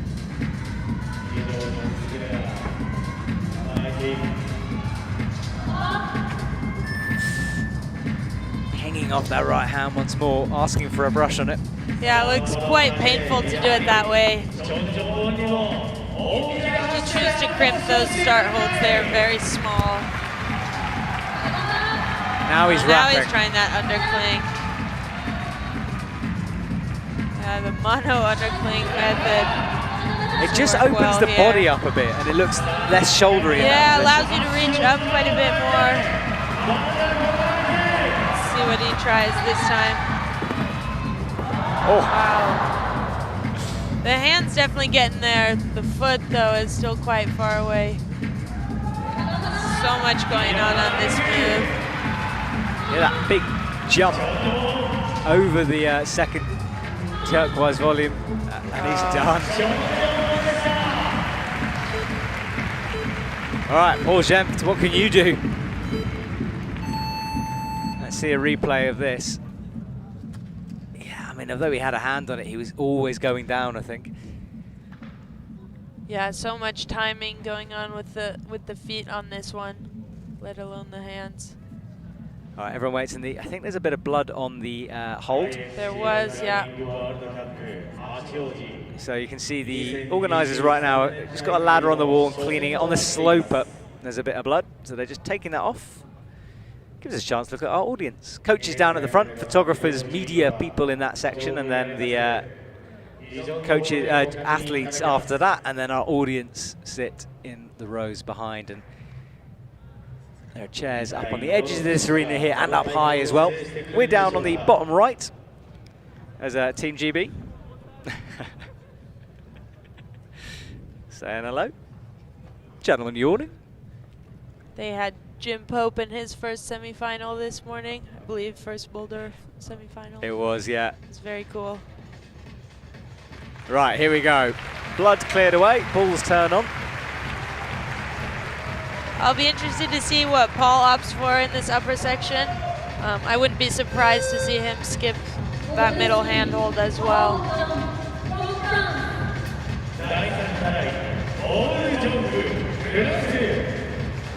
All right, Paul's currently in third. For that undercling method straight away. Looking a little scrunchy. Makes it work though. Yeah, straight away through. So as our first athletes did, flashing it to there and now giving himself lots of time to have a look at this. Oh, he can almost span it. Oh, into the bolt hole. Oh. Not the bolt hole, you know what I mean. Yeah, I wouldn't be surprised if they had measured that out just to make sure he couldn't do that. Yeah, they do discuss individual athletes. They have a meeting before and they talk through the athletes, who might do what, who might struggle, whether they need to change things. There's a lot that goes into it. So yeah, you're right. Maybe they literally sort of thought, well, Paul's this long. Yeah, I wouldn't be surprised. That would be quite something if he was able to span through this whole jump. So, but he's quite good at jumping as well. I think he could definitely make something work here.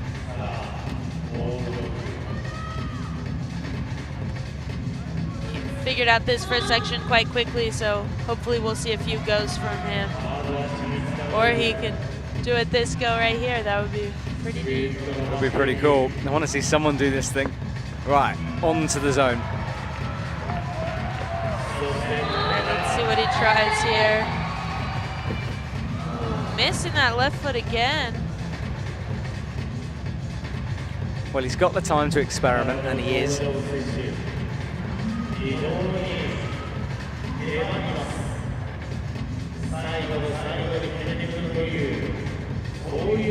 He was precise with the foot.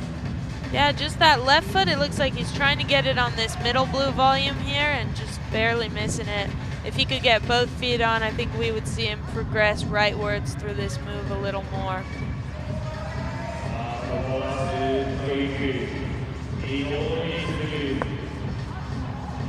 Right, here he goes. Come on, Paul. There we go. Oof. Gets that left foot on this time, able to move rightwards a little more. I wonder if he'll try that same method again. Okay, let's have a look at this. So watch the feet. Left and right at the same time. Keeps moving over.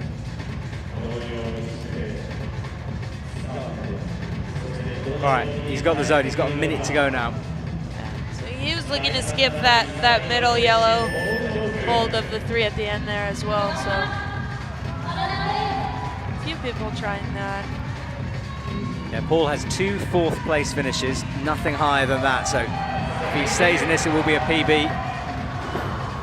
Missing that left again. Yeah, I'm sure he would love to put some work on that 4th place and get himself a podium spot here. 30 seconds. Probably one last try at this.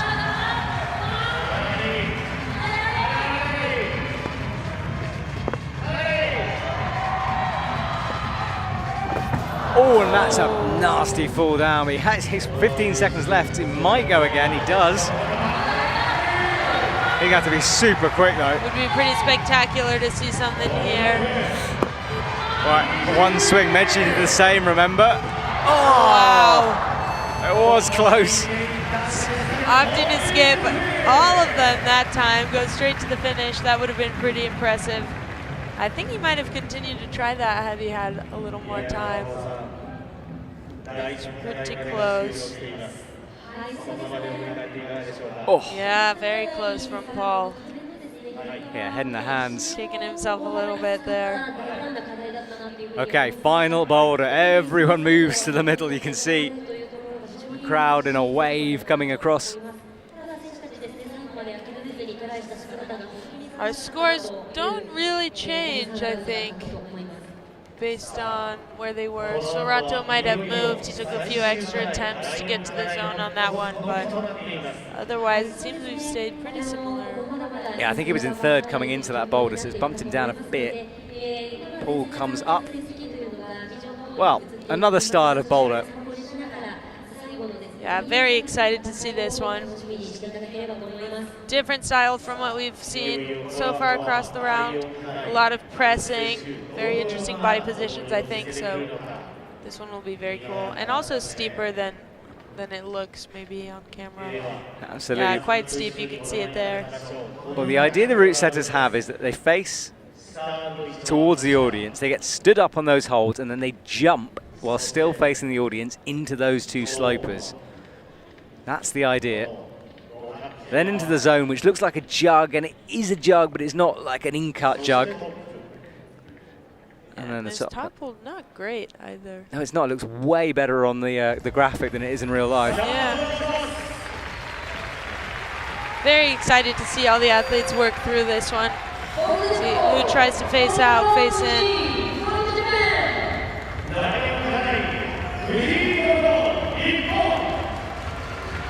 Kokoro looks up, trying to figure this out. I don't think he's decided quite what he's going to do yet.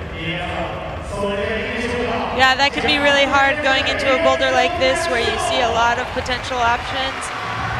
Just making that decision and deciding to really commit to a method can be quite hard. But he's going to start facing in, pressing up. He might turn around once he stood up. Yeah, it looks quite hard to get out of this position once because the thing is, and you pointed this out, it's all very well to get your hand on it, but you've still got to pull up on it, and there's nothing for the feet. I can imagine though that facing in they might be able to get both hands on the two black ones, but it'll be quite hard to get up just because the angle of the wall will kind of push them away. But we'll see how this works here. Well, we said they'd try to break the beater, and he is attempting it here. And he's gonna go for the jump, I think. Oh no, right, okay. Yeah, it looked like he lined it up there. Kind of was going for that jump that the root setters were hoping for, but facing in rather than facing out. So see if he can try that facing out. That would be very cool to see. Yeah, the setters said that none of them managed to do it facing into the wall. So that's just an indication that they're obviously trying to make the athletes do something here. But so often we've seen athletes break the beater, you just don't know at this point.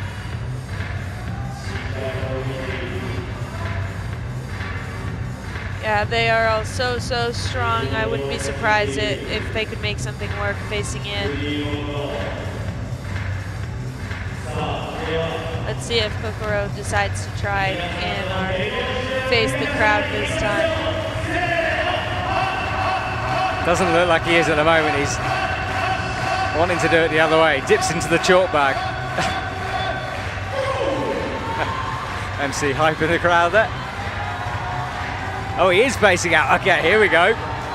So this is way number 2.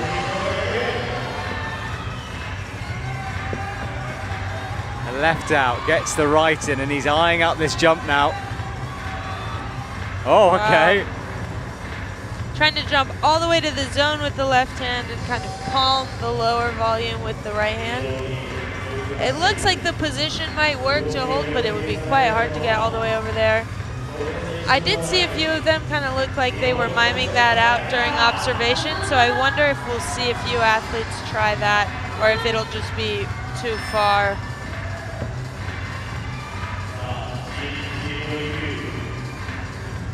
Faces in again, stretching out with the right.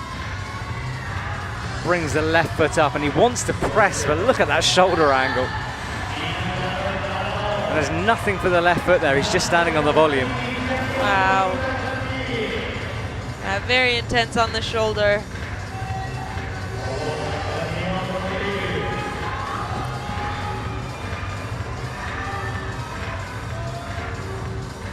He's going to go for the similar kind of thing, 24 seconds. Whatever he does, he's going to have to go for it on this go.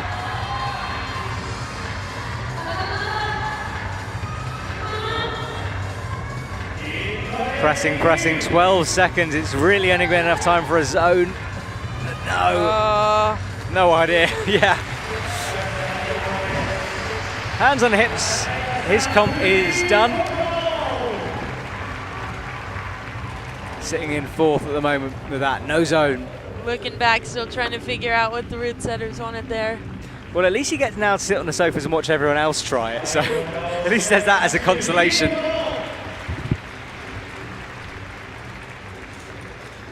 So there are the sofas, and they can sit there now because the round is done. It doesn't matter, you can't have a look at other people's beater or the other boulders. Let's see what Hannes can do. Remember his first final, first semi-final earlier on. Sitting in a great position here in the rankings, second place. Yeah, he's really set himself up for a possible podium. Decides to try facing in first. If he manages to place 4th or higher, it will be the best ever male performance by a Belgian athlete in a World Cup in any discipline. Wow. Very young as well, only 18 years old.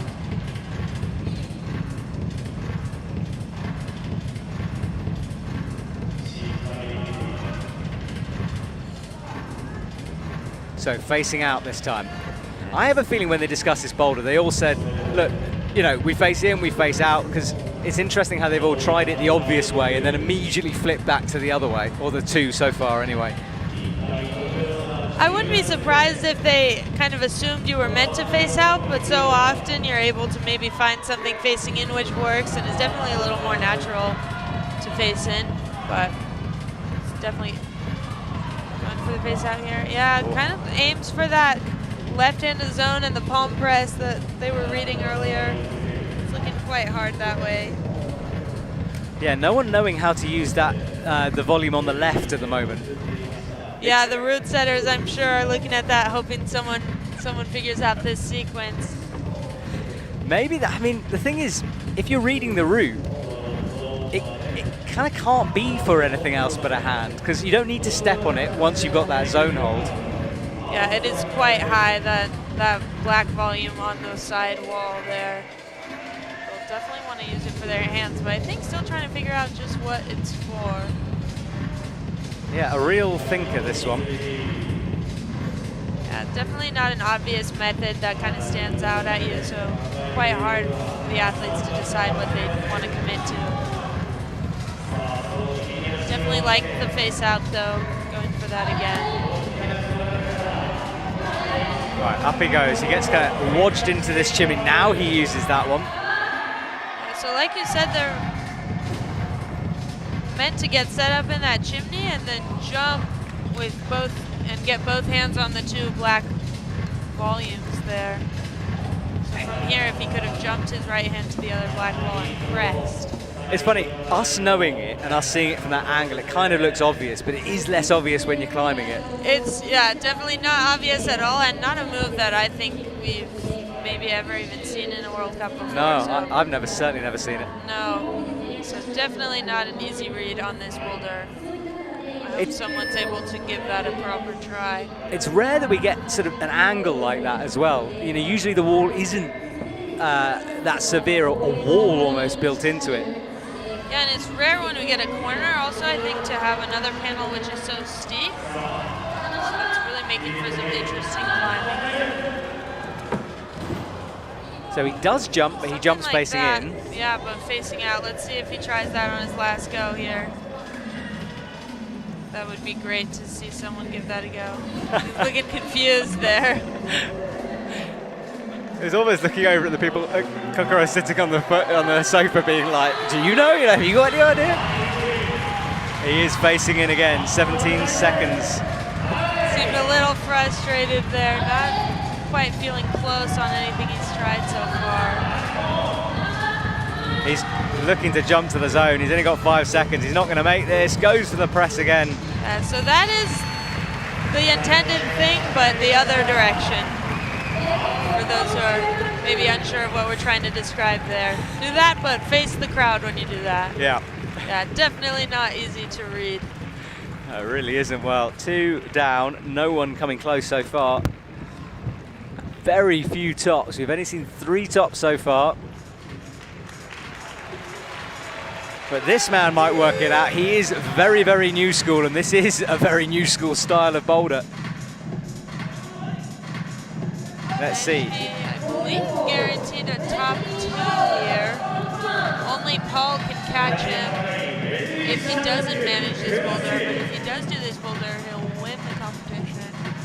Well, there we go. So this could be a gold. Yeah, then it is confirmed on screen. Top in unlimited attempts. He just needs to get it. He is eyeing the jump, and he gets it.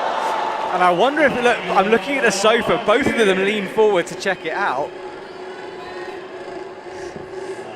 So you are meant to do that and then kind of jump upwards so that you're in the press that you can move move out of. So physical though, this. He's going to be hanging in the air with his feet if he manages it, and he jumps for the zone.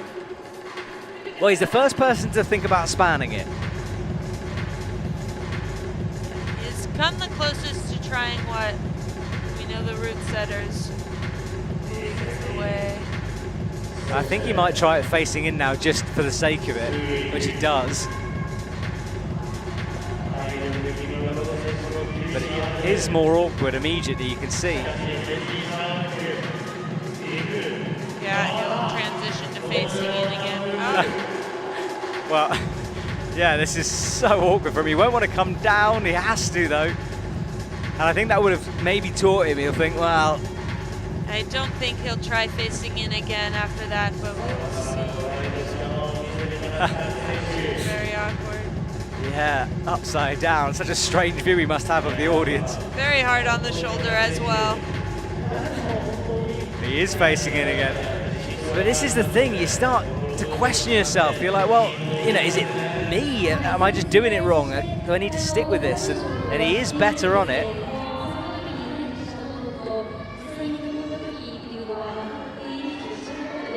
He's going to go for some kind of a jump maybe, sets himself up for the zone again.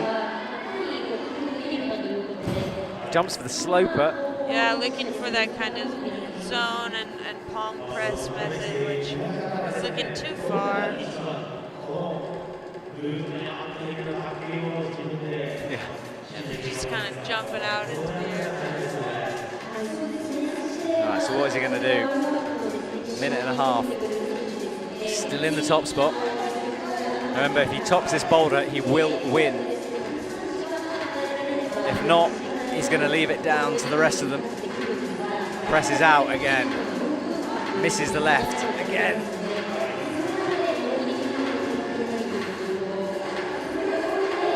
Now he gets it in. Right, he's in the corner. Oh, but that foot pop. It's unfortunate that he did pop off that, because maybe he's now thinking, well, that feels awkward too, whereas he is on the right track on it.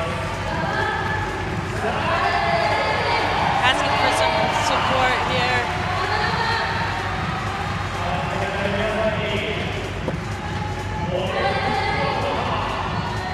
Looking down at the hole, trying to get a foot on. Looks a bit better. Presses. He's got time for one more attempt here.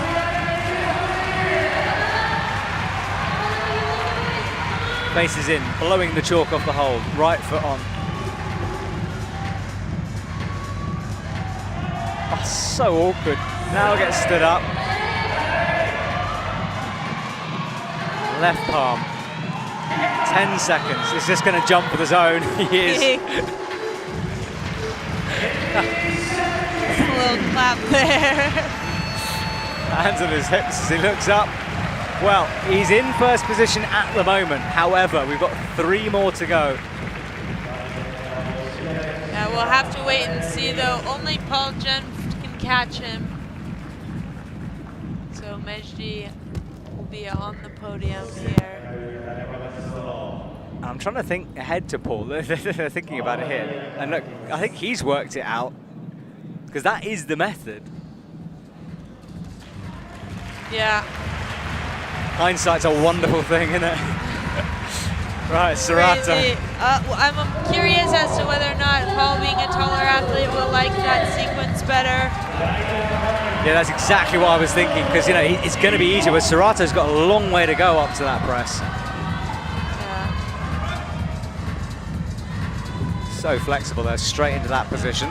Very flexible, skilled in the different movements, so we'll see what he can do here.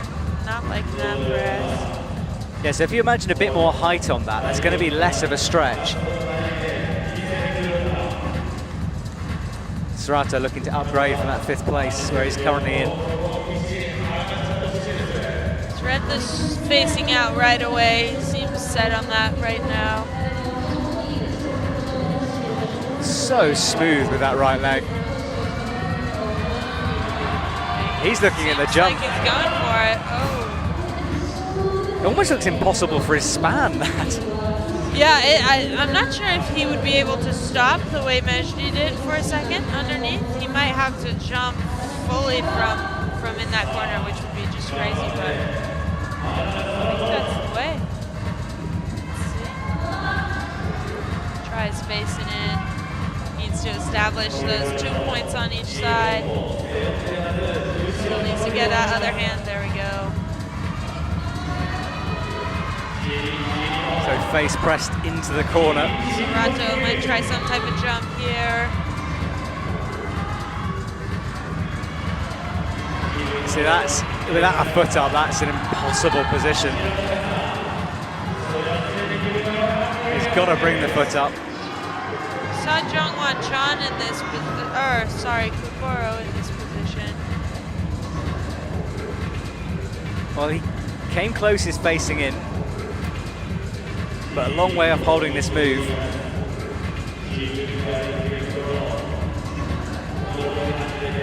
Kokoro managed to get the foot up, I think, but still couldn't quite move his hand out to get into that next press position. See if he tries that or goes back to facing the crowd. You can see him really thinking about it, cogs turning in his head as he definitely wants to face. His instincts are to face the audience, and his instincts, I think, are to jump, but it's just putting those two together because it's such an unlikely move. And as we said, I've never seen anything like this, and I doubt they have either. You know, it's you're going to have some imagination here.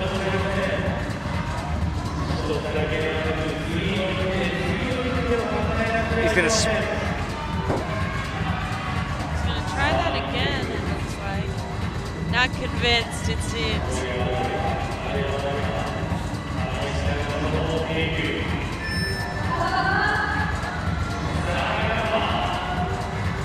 Has another long look at it.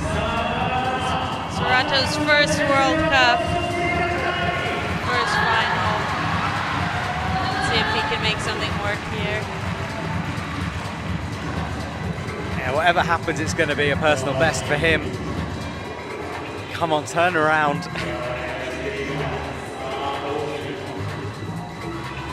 Thing is, yeah, okay, come on, Serato. Last try from Serato here. 30 seconds. Establish. Come on, Serato. See if he can jump out of this position. He's going to go for the zone.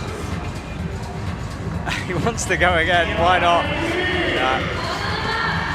He's having fun out there. Yeah, why wouldn't you? I mean, World Cup stage, jumps.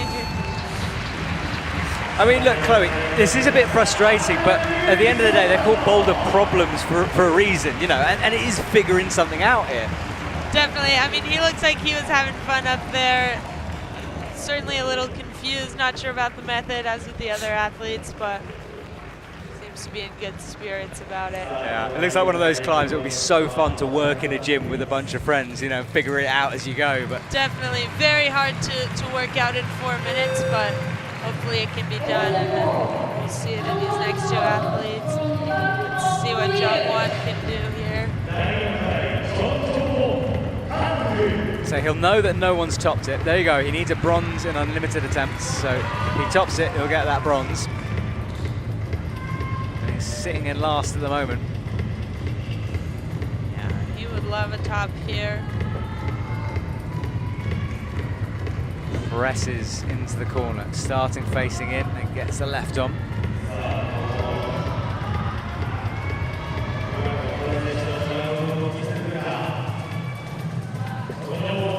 Very blind when you're pressed into the corner like that. You can see trying to look over his shoulder. A little taller than Serato. Looks like he can reach into the corner a little better in this position here. He's lining up to jump.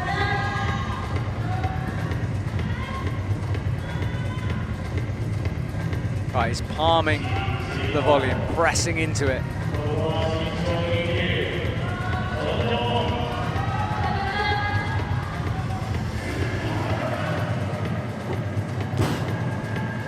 Okay, so he goes for the press and the snatch into the volume, and look at them, they're just trying to work it out. Mejdi again is doing that arm movement.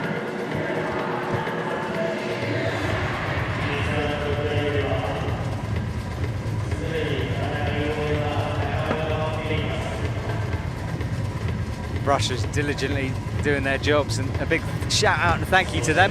And also all the organisers, everyone who set this comp up. It's been loads of fun this weekend. This weekend. I forgot what day we're on. Yeah. It's been a great first comp of the season. Very exciting few rounds. Oh, he blows in his hand to dry up that liquid chalk. If Jongwon doesn't find a top here, our podium is set. The order will depend on Paul, but we really want a top if he wants to shake things up.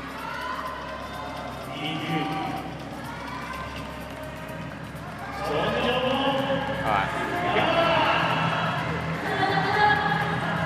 Up he goes again, pressing into the orange volume. Facing in.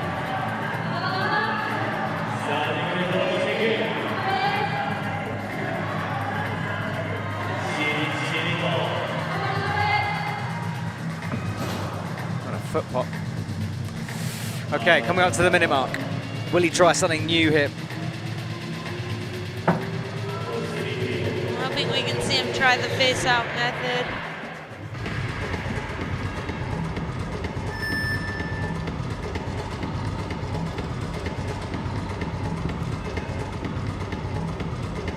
Looking at the clock, 53 seconds. He's still facing in.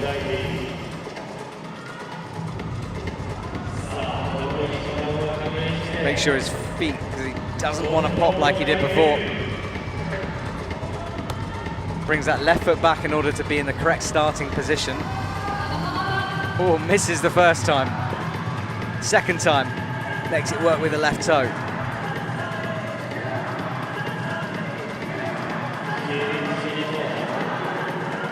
Presses his hands back. This will be his last go. Let's see if he tries something else. Oh, I mean, again, the right kind of idea, but it's so long, and Jongwon is done. So yeah, as you said, podium fixed, but can Paul Gempt beat his teammate to that gold medal? And Hannes, that means he's going to get a medal. Super impressive climbing from him this week. That's the most ejection walk I've ever seen. Brilliant for Jongwon, just Jongwon. trudging across. Feeling a little defeated from this last boulder. Let's see if Paul can make something work. He tough. doesn't have many attempts if he wants to take the win here. He'll have to get it done quickly.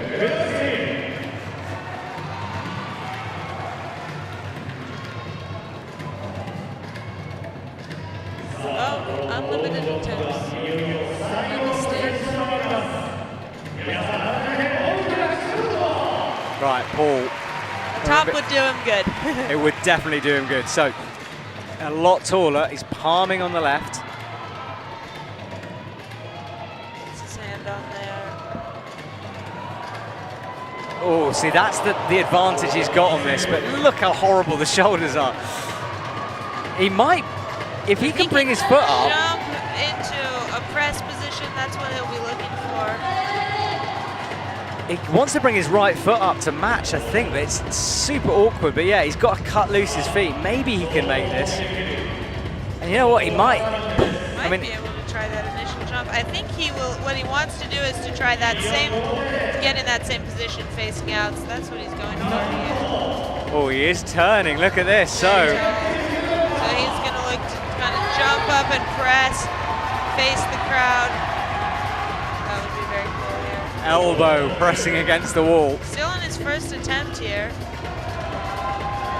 All right, let's see if he jumps maybe straight up, gets the foot up maybe? Yeah, that's it. That's what I saw him thinking about doing, is that right and then a press, but it's wow. a nasty move. He's so stuck with his right arm. He's gonna need to press up somehow. At some point he's got to go for something. He's going to have to rest. Yeah, drops that hand down. Oh, he touched it, but got a hand on it, but it would be quite hard to hold with the right hand.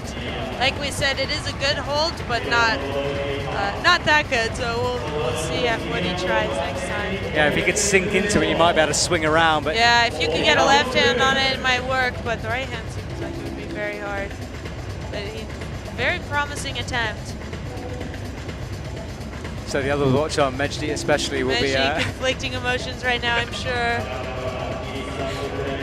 Yeah, you must be so aware of your facial expressions in that moment. It's like you obviously want to support, but then you want to win the thing. It's tricky for him. So stands up, facing out towards the crowd once more. Presses up to the palm, quickly into this position, and now will he cut loose below his feet? Will he hang above the boulder? I just want him to try it, you know. Yeah, I'd love to see one attempt where he just jumps straight there we up. Go. Yeah, just like that. Kind of see. Wow, incredible move. We spent 5 athletes getting to that point. That's the first time we've seen it. Yeah, so that is the intended method. And it looks hard. I mean, he can barely hold the span. It's not establishing correctly on this boulder. Does need to get 2 hands or 2 points of contact on both sides. There you go. Now he's ready to go. Maybe a last attempt from Paul here. Oh yeah, I forgot about the clock. 30 seconds. Oh, he's going to go for the zone jump. No, he's not. He's going to go for the press. Here we go. Come on, Paul. Come on. No, that's super nasty, but he's okay. He felt close, it seems like. Made of rubber, but I think he thinks that's the way now. Yeah, if he gets the zone, he could at least solidify a 2nd place here. Come on, Paul. Gonna try that again. It would be great to just see somebody do this move. Yes, no, that I think he knew that was it. Paul. Wow. Well, Mejdi will win his 2nd World Cup. 2 gold medals. 2nd, and Paul in 3rd. Well, that was a grind of a competition. Mejdi had to do the work early on, 1st and 2nd. Now, Chloe, you're going to head to the front of the stage to go and interview him. Yeah, I will go over there. Thank you so much, Matt. It's been a pleasure. I'll either see you back or you might stay. Whatever, thank you so much for being here. If I see you in a bit, that's great. If not, thank you very much. Awesome, I'll go interview Mejdi right now. Good luck, Chloe. See you soon. Right, so we are going to turn our attention down to the athletes at the front. As he takes the win. Perhaps not the way he would have wanted it to be. But regardless, that is another gold medal for his collection. Let's have a look at Paul once more.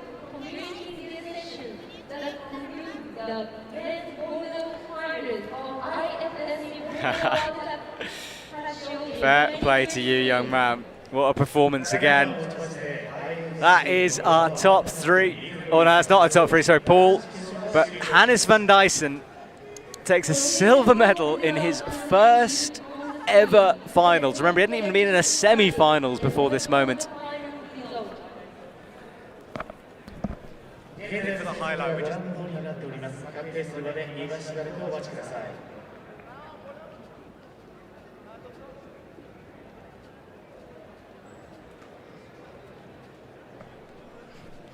So that is the confirmation of the winners. Mejdi, Hannes and Paul, 2 French athletes on our podium.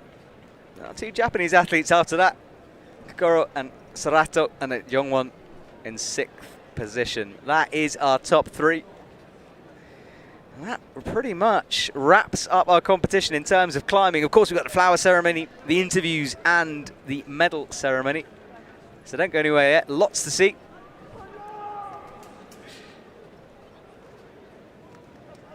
That's Boulder 1, where we started off this evening's entertainment with a big run and jump. There's another run and jump in the background there. As we bring it into focus slowly, that's the top of the wall. I mean, the top of the climb and the top of the wall. And everyone now, you can see, gathering down on the left-hand side.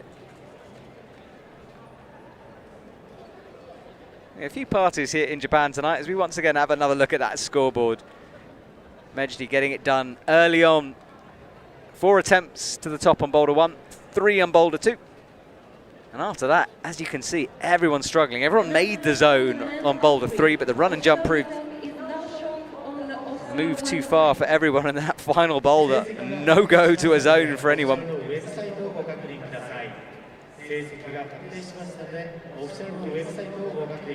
That's the story of the competition. It would have changed things up if someone could have figured it out, worked it through, but As Paul showed, even with his span, that jump, very, very difficult to make work.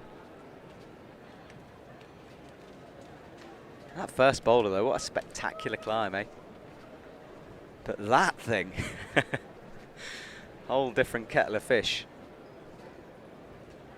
Yeah, rare we get a corner quite that angled in a competition.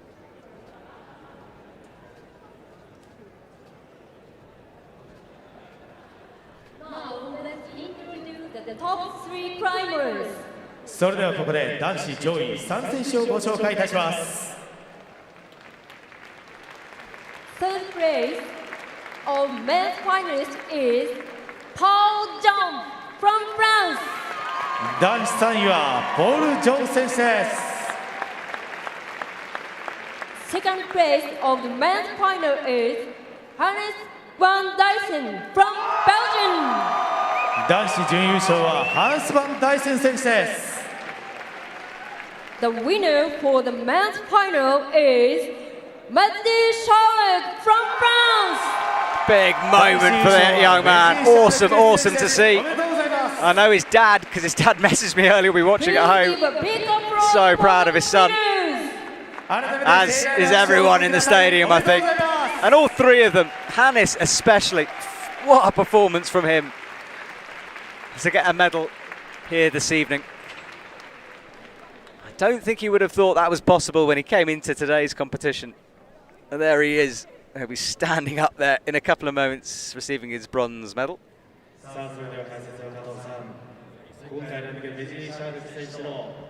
And that's where the interview will take place, down on the front.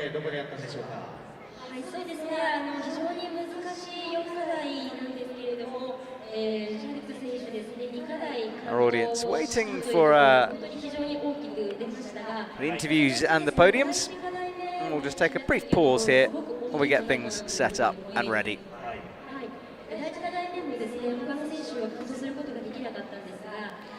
That's the stage where the podium will be set. They clear the sofas out first, bring in the podium.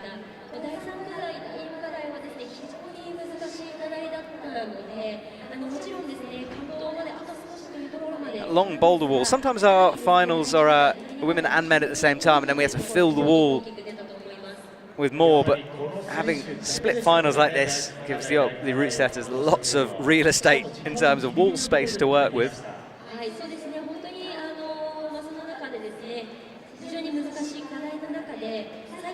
Winking lights in the audience are just to indicate where the aisles are. And remember, things do not stop this season. We immediately head off to South Korea.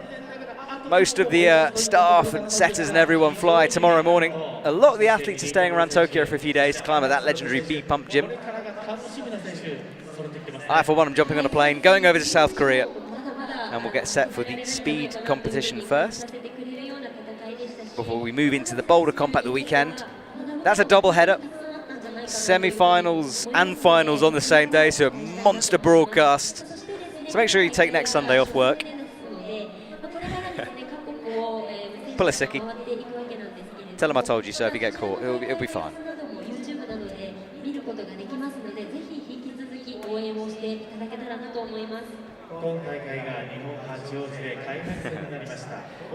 Waving up at the crowd. It's good to return to Japan. We finished last season in Morioka in Japan, and we returned to Japan, but Tokyo this time. And this was the scene of the 2019 World Champs, which was the first Olympic qualifier event ever. And this year we get our second in Bern, Switzerland, for the World Championships. 11 days of climbing action. Paraclimbing, speed, lead, boulder combined, everything takes place that week. Someone was trying to make the love symbol there.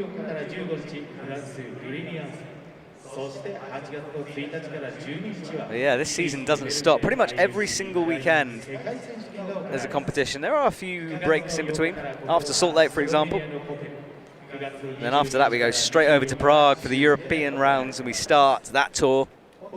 Innsbruck, of course, that classic event. The wonderful Centrum gym that becomes the absolute hub of the climbing universe. during that week. It's one of the most intimidating places to try to have a session, I tell you. I've tried to sneak in a few times, but you get a lot of the world's best or watching you climb. You have to be pretty confident or willing to make a fool of yourself. I'm probably the latter.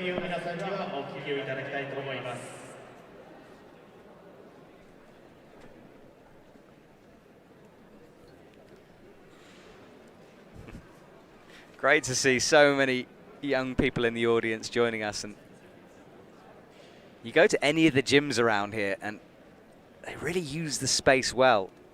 They're crammed into locations you wouldn't necessarily expect, and it forces athletes and setters to be very imaginative. Well, a couple of seconds away from the interview here. Thank you for bearing with us as everyone gets ready. Interview and podium to come in a couple of seconds. Mejdi, this is your second World Cup win. Congratulations. How do you feel? Thank you. It's a bit strange because I didn't top the last boulder, so I feel a bit frustrated from it, and I didn't really realize. But yeah, it's crazy. I'm so happy. I trained very hard for this, and I didn't accept it. To win the second. That's awesome. You topped the first two boulders. How did you feel going into boulder 3 and 4? Yeah, I was very motivated to top every boulder. A bit sad that I struggled a bit on the beginning of the third one, but I'm very, very happy. Awesome. And this is your first time sharing a World Cup podium with your teammate Paul Gemft. How does that feel? Yeah, I think it's the best part of the podium. I'm really happy. Last year in Meiringen, it was very close to be together on the podium, and it was a real goal because we are training teammates since a long time, and yeah, very happy to share the podium with Paul. That's awesome. Thank you so much, Mejdi. Congratulations. Thank you. Well, there you go. I mean, that shows how much of a perfectionist he wants. And he said it, I didn't realise. I don't think anyone realised the method on that. But it was enough. It didn't matter. He might have wanted to do it for his own sake, but it doesn't matter how you win them. He got it, and he absolutely deserves it. As he said, he's been training hard. And as I mentioned at the beginning, he just seems like a different kind of climber this year. Seems to have matured in the off-season. Looking stronger than ever. Mental game on point. And he's certainly going to be a contender as we move through the Boulder year. Of course, lead after that. Paraclimbing events as well. First one in Salt Lake City. If you've never seen Paraclimbing World Cup, make sure you watch one because they're so good. One of my favourites to commentate on. Let's watch some replays of how Mejdi did this, shall we? This was boulder number 1. Powerful press with the shoulders in order to make this. Brought it back, big jump out and a catch. That's how we began our competition. And that put him in good stead for boulder number 2, which was this Dual Tech 360 hold slab, which has been the talk of the town here in Hachioji. I think they worked out okay. His final top, he was very precise on that, fully committed to the blocked crimp with the left hand, matched it well. Double tap on the volume, but from then on things got really difficult for everyone. Popped off that starter hold, but everyone got the zone. The run and jump through.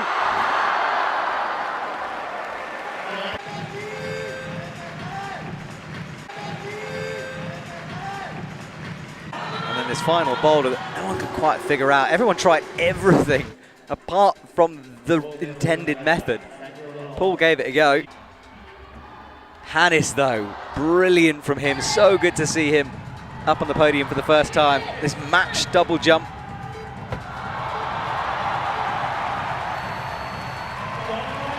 Only a zone he could manage on that first one, but it didn't matter. And then the slab king. Go back and watch him in the semi-final. Check out how he did that slab. Super impressive. And then look, how many times did he almost fall off this thing there? Almost rotating off it.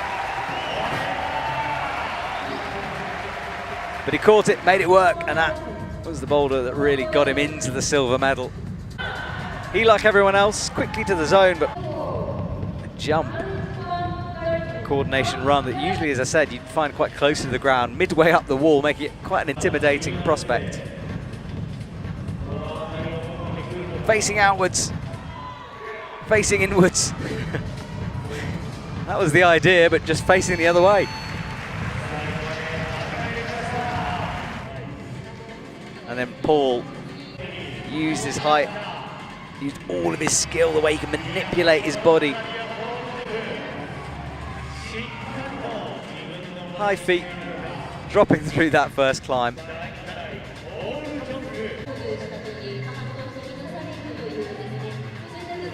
That was the slab. Paul on the zone hold, fingertips only on that nubbin.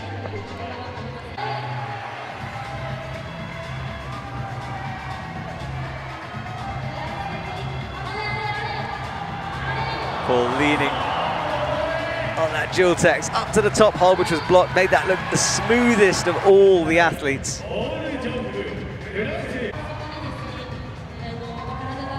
And the run and jump, he tried this span, and Chloe reckons the route setters might have measured the distance he could reach to stop him doing that kind of a move. He couldn't figure out the jump either.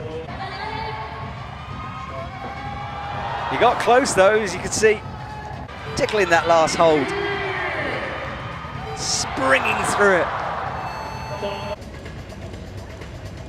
And then finally, well, he did think about this sequence. Immediately, he started facing in, then turned facing out.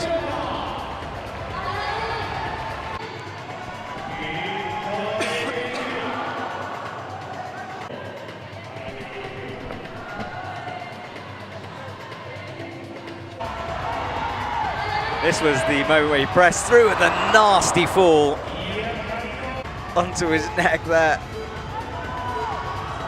Oh, and I think he knew at that point that that was the method, that was the way.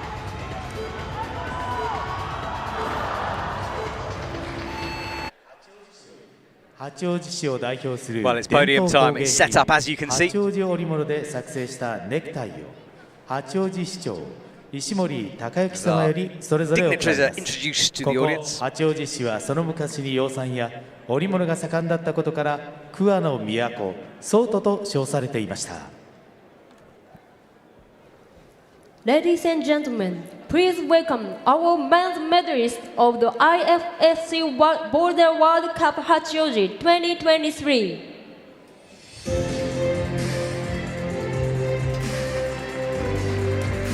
Here we go, the athletes come out onto the stage, their moment in the spotlight.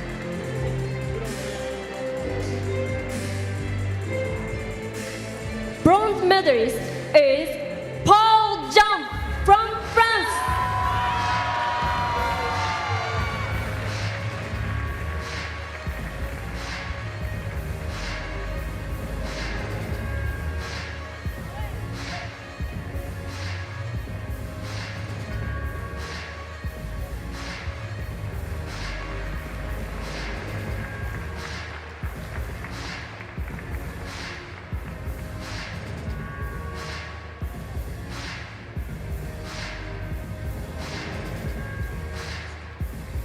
So Paul gets that Thank you very much.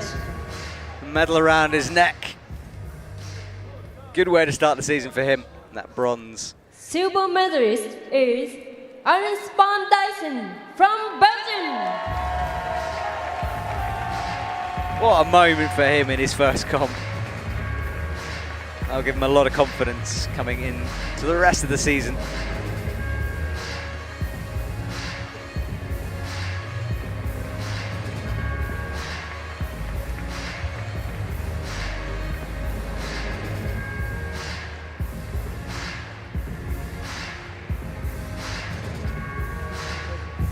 Thank you very much.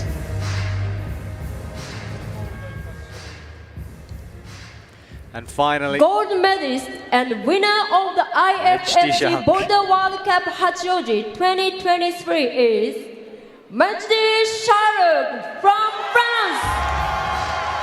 男子優勝はメジディ・シャールク選手です。 Well,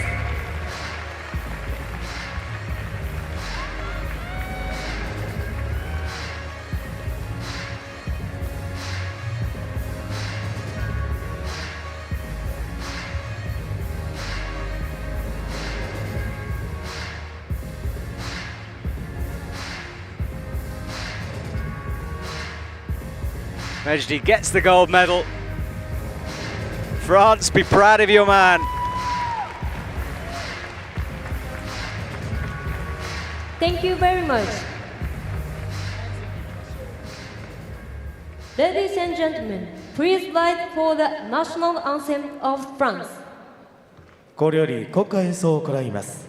会場の皆様、ご起立とご脱帽の上、会場モニターにご注目ください。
Thank you very much. Please be seated.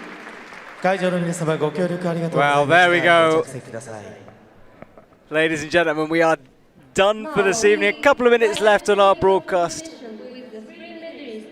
And the medalists will gather together for some photo opportunity.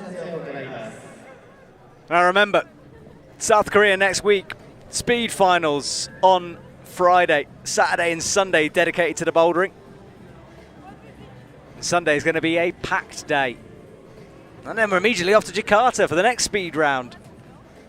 Couple of days break, half a week or so, and then Salt Lake hosts the next competition. So a packed schedule. Super exciting. Thank you so much for joining us, ladies and gentlemen. I will return soon, and congratulations to all the athletes.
Thank you very much. Please